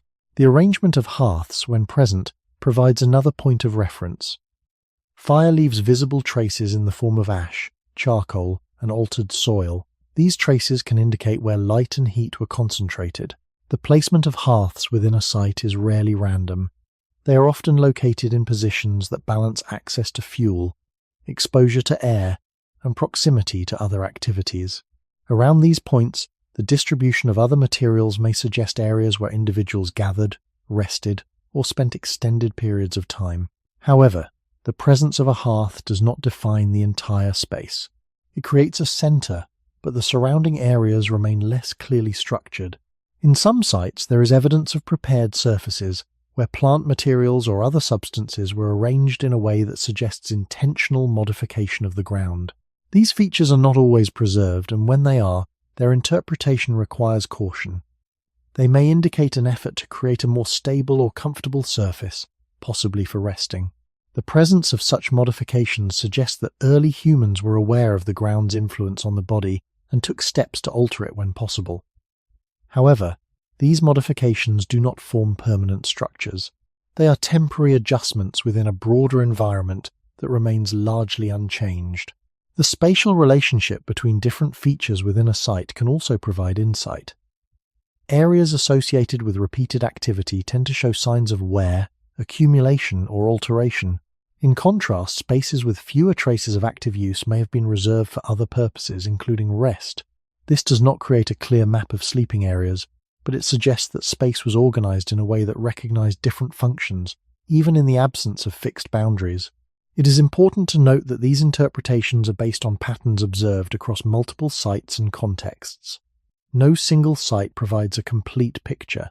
Conditions vary widely depending on geography, climate, and the specific behaviors of the groups that occupied them. As a result, conclusions about resting spaces remain probabilistic rather than definitive. They reflect tendencies rather than fixed rules. Despite these limitations, the archaeological record consistently points to a form of spatial organization that is responsive to environmental conditions. Early humans did not leave behind enclosed sleeping chambers or clearly defined interiors in the earliest periods. Instead, they worked within open or partially sheltered spaces, using available materials and natural features to shape their immediate surroundings. The absence of permanent boundaries does not mean that space was unstructured. It means that structure was flexible, adapted to conditions that could change from one occupation to the next. When viewed in relation to the broader theme of nighttime uncertainty, these traces suggest that rest was integrated into a landscape that remained active and only partially controlled. The organization of space reflects an attempt to manage that uncertainty, not to eliminate it. Areas of rest were positioned, adjusted, and reused, but they did not become fully separated from the environment. The night, with all its variability, continued to extend across these spaces, shaping how they were used and experienced. In this way, archaeological evidence does not provide a direct image of how humans slept when the night could bring unknown risks. Instead, it offers a set of patterns that, when considered together, point to a consistent relationship between the body, the ground, and the surrounding environment. That relationship is one of adaptation within limits, where rest is made possible not by complete control, but by the careful arrangement of space in a world that remains open and uncertain beyond the reach of what can be fully known. Virchukbai, Funhai. When traces of fire appear in archaeological sites, they do more than indicate the presence of heat or light. They provide a reference point around which space may have been organized, especially during periods when darkness limited visibility. A hearth, even a simple one, introduces a center to an otherwise continuous environment.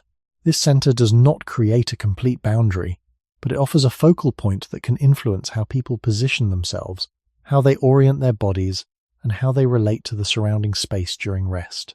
The physical remains of hearths are often localized, showing repeated use of the same spot over time. Layers of ash, charcoal, and heat-altered soil suggest that fire was not only used, but returned to. This repetition indicates a degree of stability within an otherwise changing environment. However, the stability is partial. The area immediately around the hearth may become familiar through repeated occupation, but beyond it, the environment remains variable. The presence of a fixed point does not extend control across the entire space. It creates a zone of influence, not a complete transformation. Around these hearths, patterns of material distribution can sometimes be observed. Objects may cluster in ways that suggest areas of activity, while other spaces remain relatively clear. These clearer areas may have been used for sitting, resting, or lying down, though direct evidence of sleep is difficult to establish. The proximity to the hearth suggests that warmth and light were factors in how space was used, especially during the night.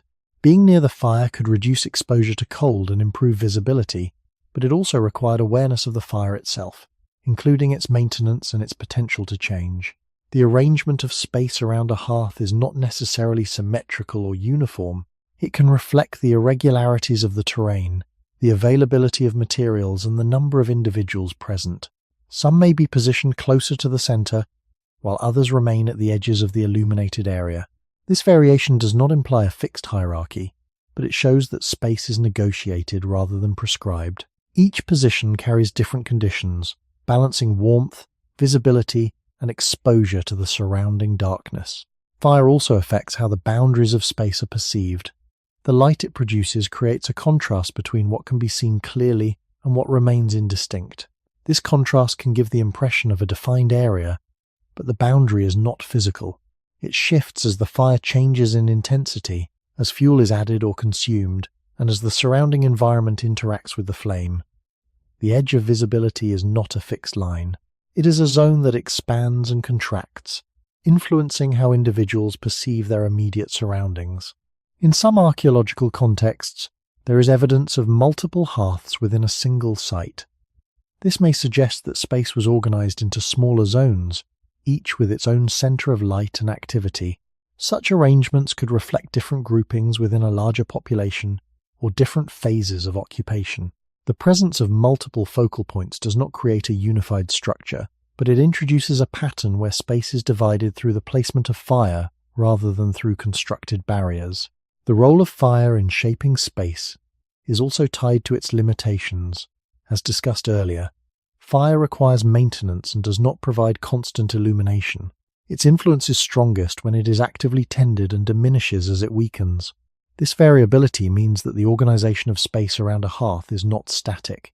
It changes over the course of the night, as the fire grows or fades, and as individuals adjust their positions in response.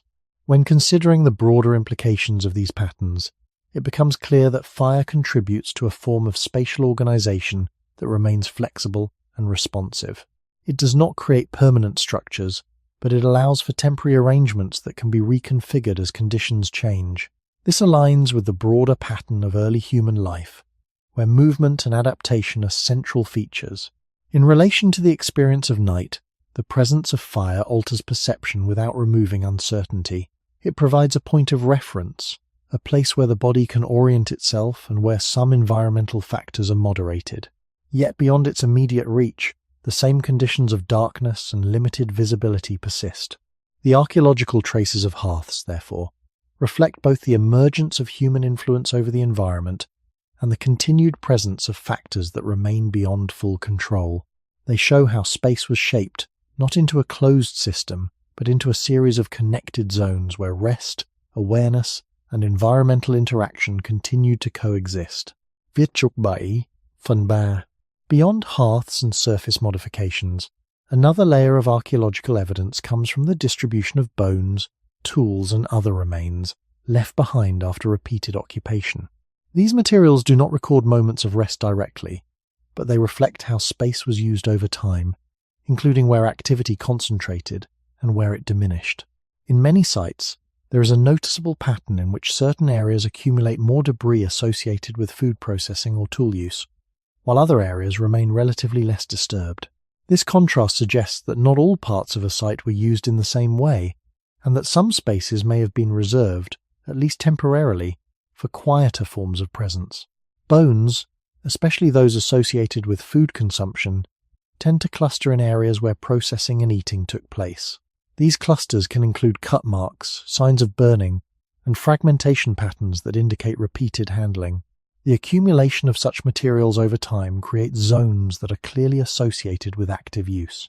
In contrast, areas with fewer such remains may represent spaces where less active behaviors occurred.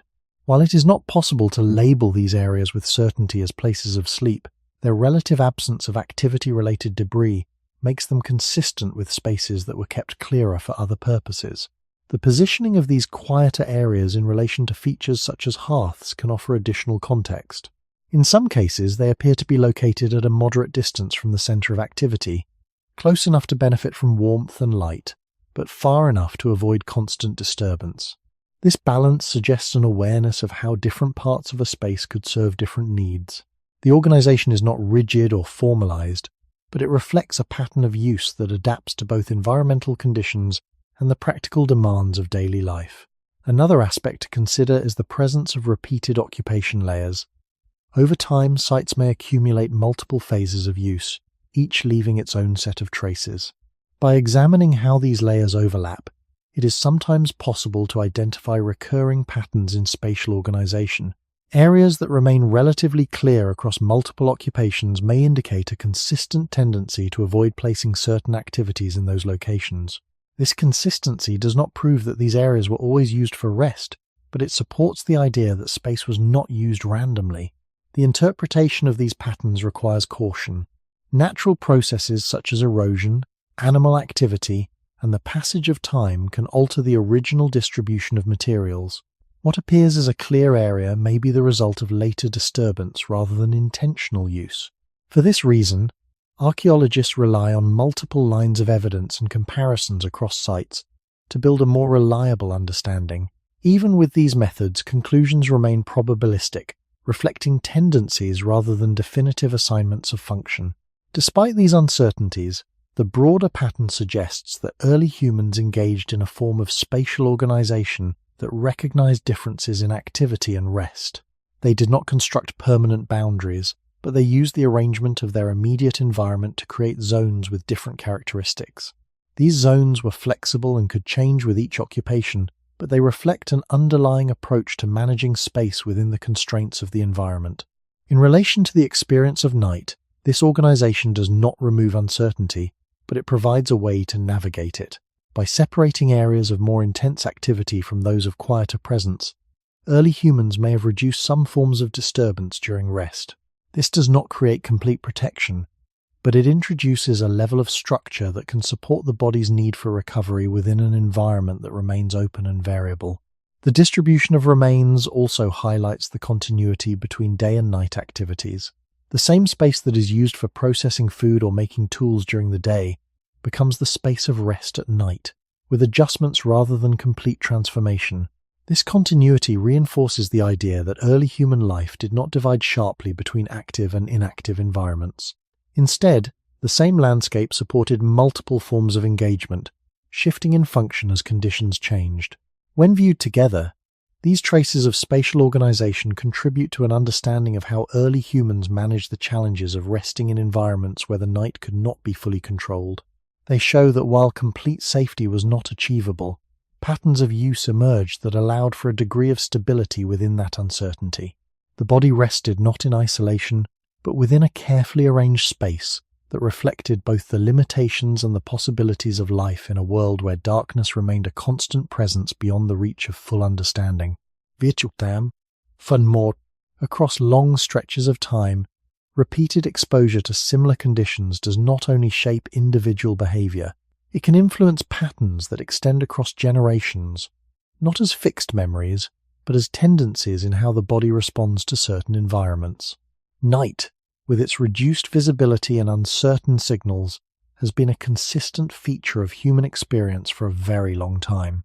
The body's responses to it, heightened sensitivity to sound, the ability to wake quickly, the tendency toward lighter sleep do not need to be taught in a formal sense. They emerge as part of a broader biological pattern shaped through ongoing interaction with the environment. This does not mean that specific fears or interpretations are directly inherited. The human body does not carry detailed knowledge of past events. Instead, it carries systems that respond in particular ways to certain types of stimuli. Darkness reduces visual information. Unfamiliar sounds introduce uncertainty. Sudden changes in the environment require quick interpretation. These conditions have been present across many generations, and the body's ability to respond to them has been maintained through processes that favor responsiveness over complete disengagement. The idea of natural selection helps explain how such tendencies can persist without requiring conscious transmission. Individuals whose bodies could balance rest with awareness in uncertain environments may have been more likely to navigate those environments successfully over time. This does not imply a direct or simple cause and effect relationship, but it reflects a general principle. Traits that support functioning within a given set of conditions tend to remain present across generations when those conditions are consistent. In the case of nighttime environments, the conditions of limited perception and variable risk have been present for much of human history. These influences do not produce uniform outcomes. Human responses to darkness vary across individuals and cultures. Some people experience stronger reactions to nighttime stimuli, while others remain relatively unaffected. Cultural practices, learned behaviors, and environmental changes all contribute to these differences. However, beneath this variation, there are common patterns that suggest a shared foundation. The tendency to become more alert in the presence of unexpected nighttime sounds, for example, is widely observed, even in environments where immediate danger is unlikely. The persistence of these responses does not require that the original conditions remain unchanged. Even in modern settings, where artificial light and constructed shelters reduce many forms of nighttime uncertainty, the body can still react as if those conditions were present. A quiet room may amplify small sounds. A sudden noise may trigger a rapid shift in attention. These reactions are not always aligned with actual risk, but they reflect systems that have developed in environments where uncertainty was more directly tied to survival. It is also important to recognize that these patterns are not solely biological. They are shaped by a continuous interaction between biology and experience. From early life, individuals learn how to interpret their environment, including how to respond to darkness and unfamiliar stimuli. These learned responses can reinforce or modify underlying tendencies, creating a complex pattern where inherited capacities and lived experience are closely linked. In earlier human contexts, where exposure to natural nighttime conditions was direct and continuous, this interaction would have been more closely aligned with the environment. The body's responses and the conditions it encountered were part of the same system.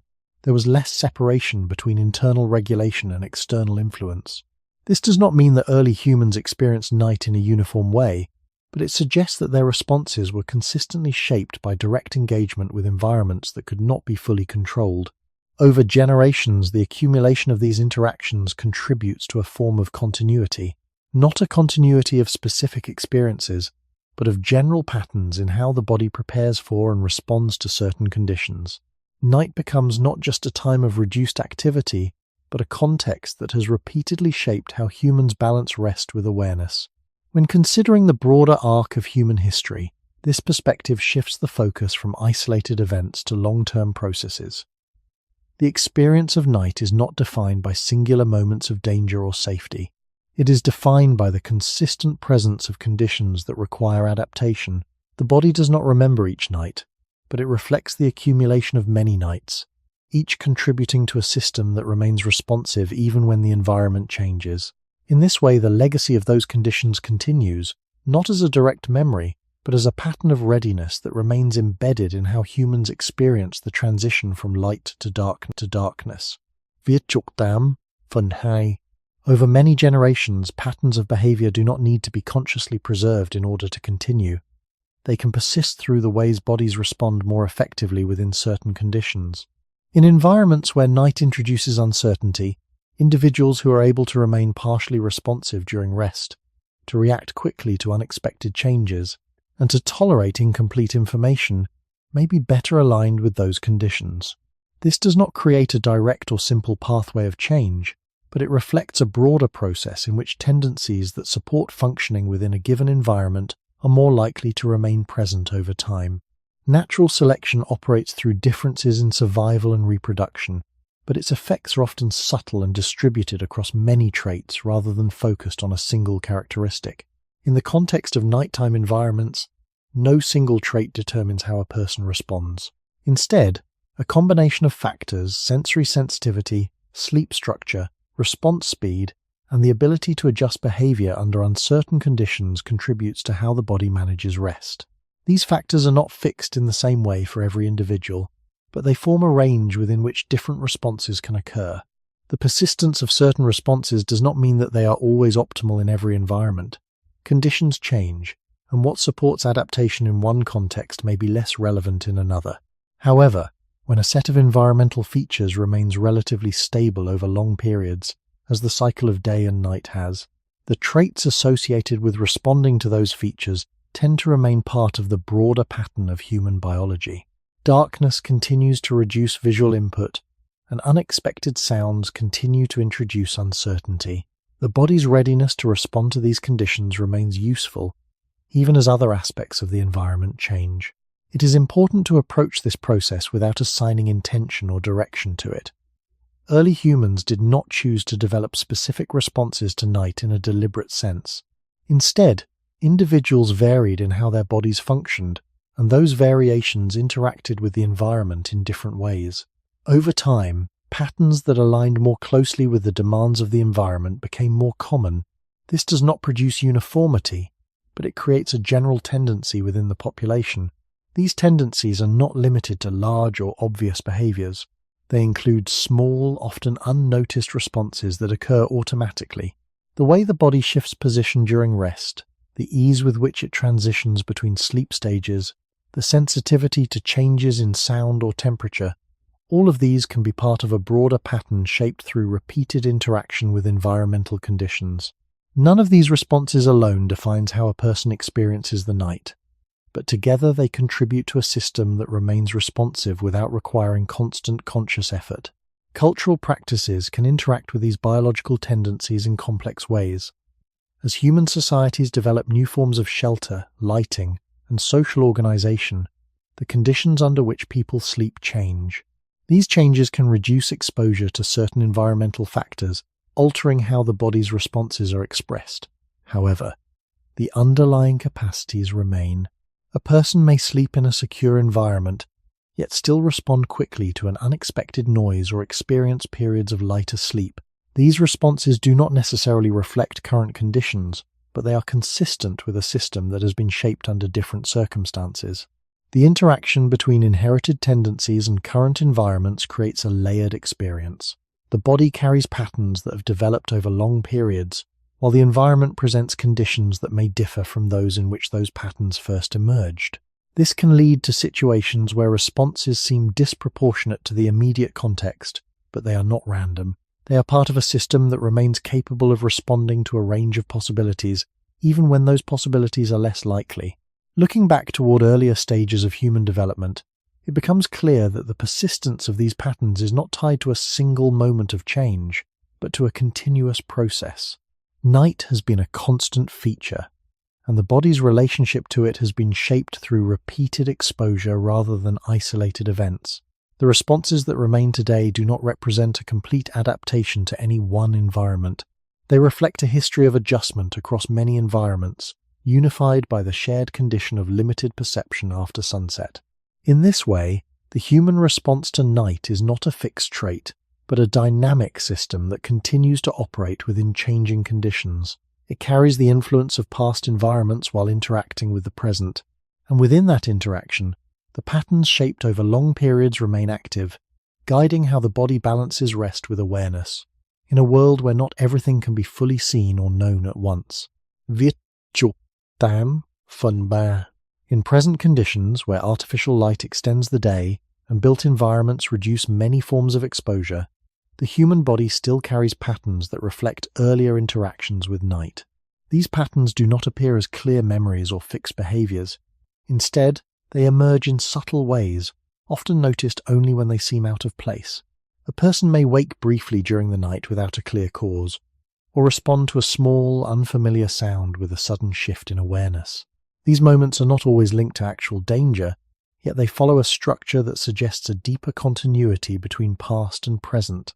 Modern sleep studies consistently show that uninterrupted sleep across the entire night is not the only pattern the human body can sustain. Periods of brief awakening, transitions between lighter and deeper stages, and variations in responsiveness are all part of the normal range of human sleep. In environments where external disturbances are minimized, these patterns may become less noticeable, but they do not disappear. They remain as part of the body's capacity to adjust to changing conditions, even when those conditions are controlled. The presence of artificial light has altered how the circadian rhythm aligns with the natural cycle of day and night. Exposure to light after sunset can delay the onset of sleep and extend periods of activity. However, this change in timing does not remove the body's underlying responsiveness to darkness.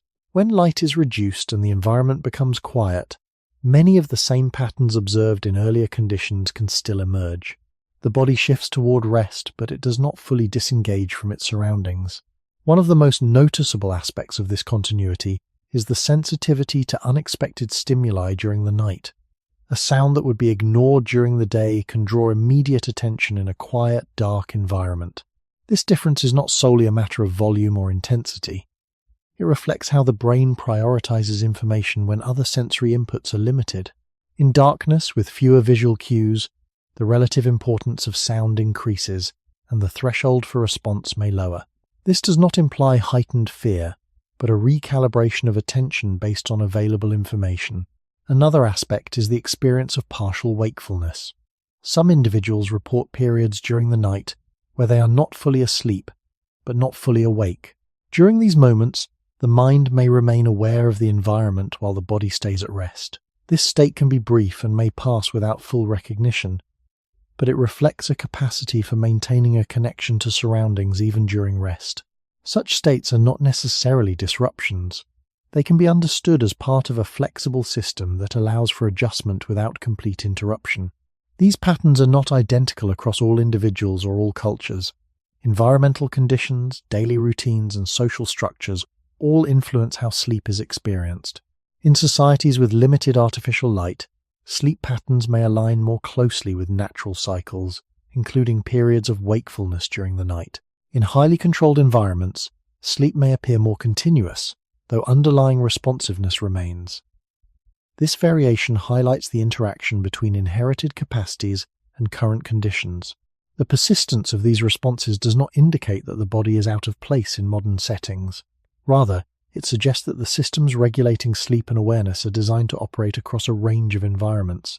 They are not optimized for a single fixed condition, but for variability. This flexibility allows the body to function in both stable and uncertain contexts, even if the expression of that function changes over time. When considering the long span of human history, the connection between past and present becomes clearer. The conditions that shaped human responses to night-limited visibility, variable sound, shifting temperature, were present for much longer than the conditions that define modern environments. As a result, the patterns that developed under those earlier conditions remain part of the human system, even when they are not always required. This continuity does not bind individuals to a specific way of experiencing the night, but it provides a framework within which variation can occur.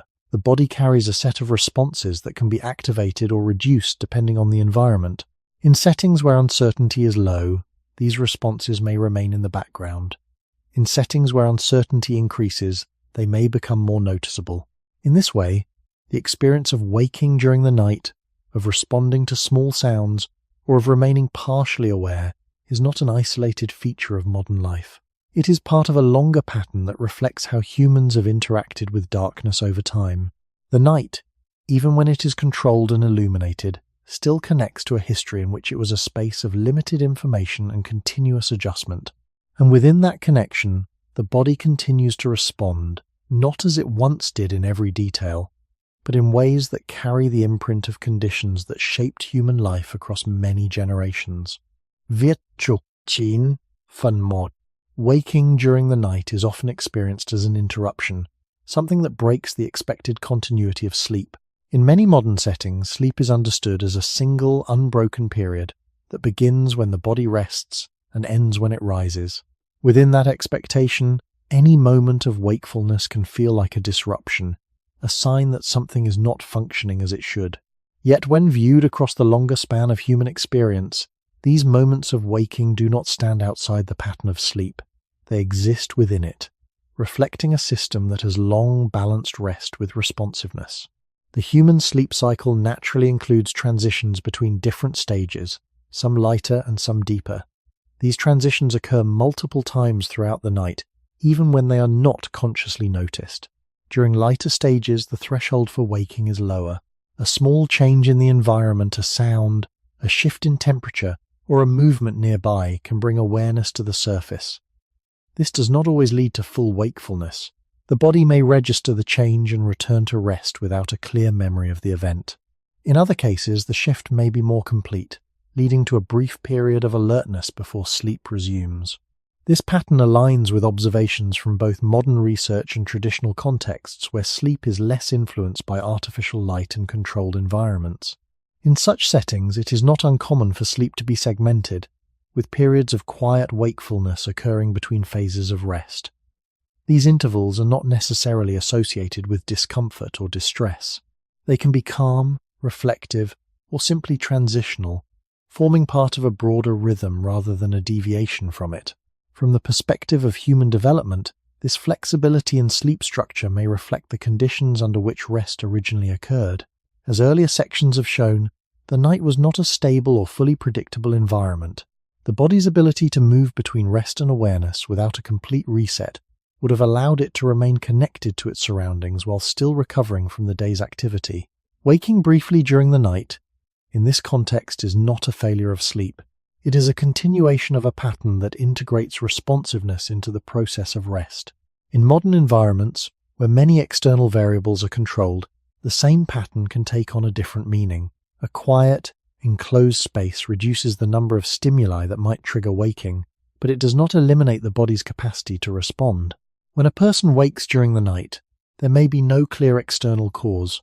The environment appears stable, and the body's response can seem unnecessary. However, this response does not require a present threat.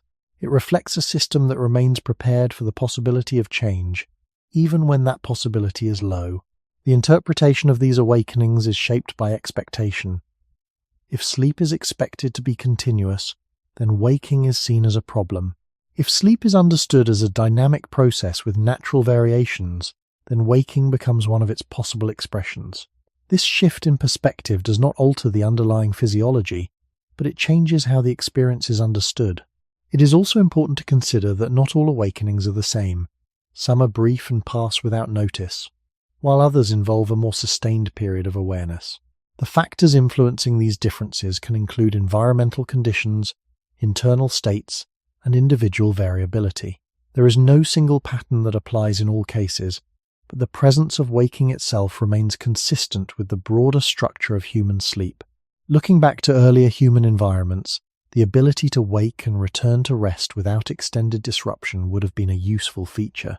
It allows the body to respond when necessary, but also to conserve energy by resuming sleep when no immediate action is required. This balance supports both awareness and recovery, without requiring a complete separation between the two. In this way, waking during the night can be understood not as an anomaly, but as part of a continuum. It reflects a system that has developed in environments where complete certainty was not possible, and where the boundary between rest and awareness remained flexible. Even in modern settings where many of those conditions have changed, the pattern persists. It remains as a quiet expression of a longer history, one in which sleep was never entirely separate from the need to remain connected to a world that could change without warning. Virtukchin, Funhai. Sensitivity to sound and movement during the night does not arise only from immediate conditions. It reflects a pattern in which the reduction of visual input changes how the brain allocates attention. When light is low and visual detail is limited, other sources of information become more prominent. Sound, in particular, gains relative importance, not because it becomes objectively stronger, but because there are fewer competing signals to balance it. In this quieter field, small variations stand out more clearly, and the threshold for noticing them can become lower. This shift in attention is supported by well-established features of human sensory processing. The brain does not treat all incoming information equally. It filters, prioritizes, and adjusts its responsiveness based on context. During the day, visual input dominates, and many background sounds are filtered out. At night, as visual input decreases, the weighting of sensory information changes. The same sound that would be ignored in daylight may be registered more quickly in darkness, especially if it is irregular or unexpected. The nature of the sound also matters. Repetitive, consistent noises tend to be incorporated into the background, even during sleep. They become part of the environment that the brain no longer actively monitors. In contrast, irregular sounds, those that break a pattern or occur without a clear rhythm, are more likely to draw attention. This distinction does not depend on the source of the sound being known. It is based on how the brain detects change within a relatively stable field of input. Movement, even when not directly seen, can influence how sound is perceived.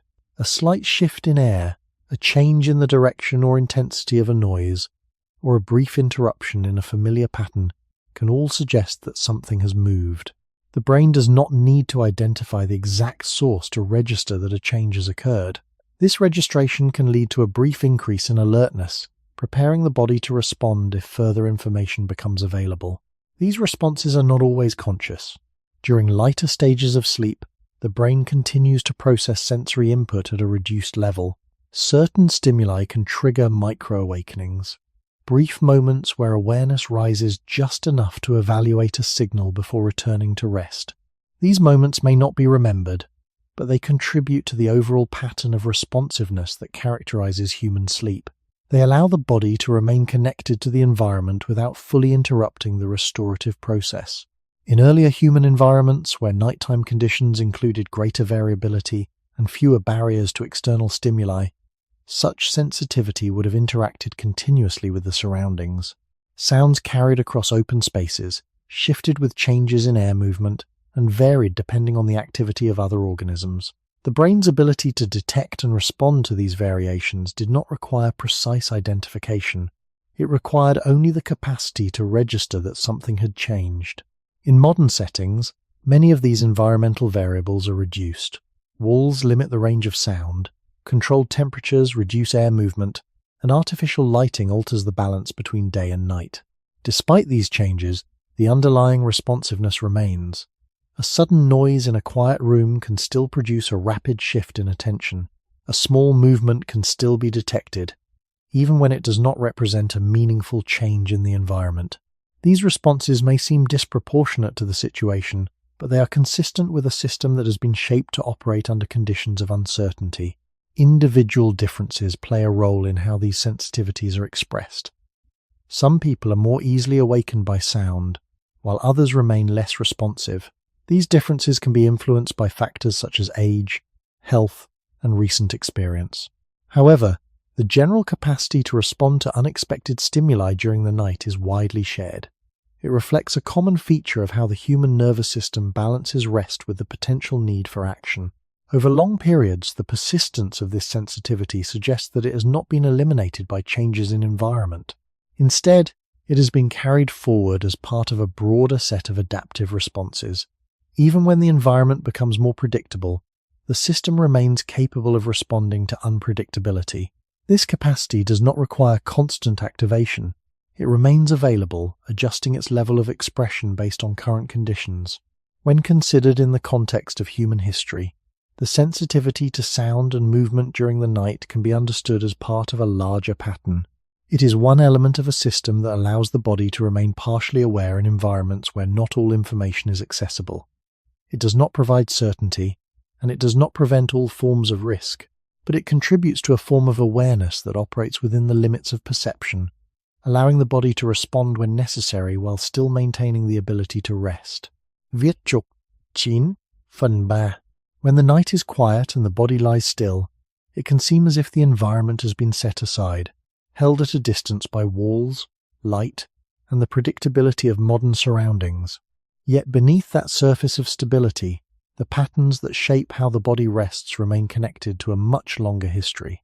The ability to wake without a clear cause, to respond to a small sound, to feel a subtle shift in awareness in the dark, these are not isolated irregularities.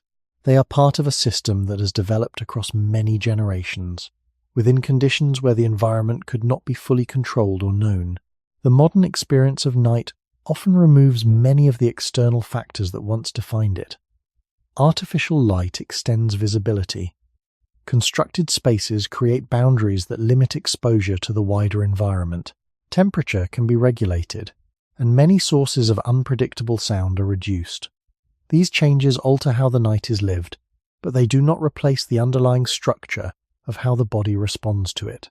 The internal systems that regulate sleep and awareness continue to operate, shaped by conditions that existed long before the present environment took form. This creates a quiet contrast between expectation and function. The expectation may be that sleep should be continuous, uninterrupted, and fully detached from the surrounding world. The function, however, remains more flexible. The body does not fully separate itself from the environment, even when that environment appears stable. It maintains the capacity to respond, to shift, and to return to rest without requiring a complete break in the process. This flexibility does not always align with modern assumptions, but it reflects a form of continuity that extends beyond any single context. Looking back across the span of human development, the night was never a uniform or predictable condition. It was shaped by the absence of light, the variability of temperature, the presence of other forms of life, and the limits of perception. Within these conditions, the body learned not to eliminate uncertainty, but to function within it.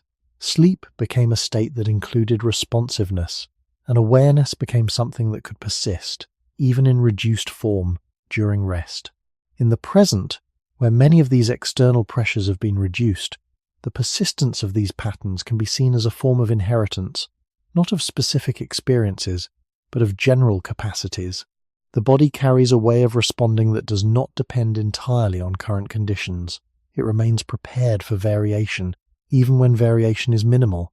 This does not indicate a mismatch between the body and the environment, but a breadth of function that allows for adaptation across different settings. The question of how humans once lived when night could bring unknown risks does not lead to a single, fixed answer. It opens into a range of conditions and responses that varied across time and place. What remains consistent is not the exact form of those conditions, but the way the body adapted to them through sensitivity, flexibility, and the ability to rest without complete disengagement. These features continue to shape the experience of night, even when the environment has changed. In this sense, the modern moment of waking in the dark, of listening to a sound that may have no clear source, is not separate from the past. It is part of a continuous pattern that links present experience to earlier conditions. The environment may now be more stable, but the body retains the capacity to respond as if it were not. This does not mean that danger is present, but that the possibility of change is still registered within the system. As the night continues and the body returns to rest, the boundary between awareness and sleep remains fluid. It does not close completely, and it does not need to. The capacity to move between these states, to remain connected without being fully engaged, reflects a balance that has been shaped over long periods of time. It is a balance that allows rest to occur within uncertainty, rather than only in its absence. And when considering this long continuity, the question does not resolve into a clear conclusion.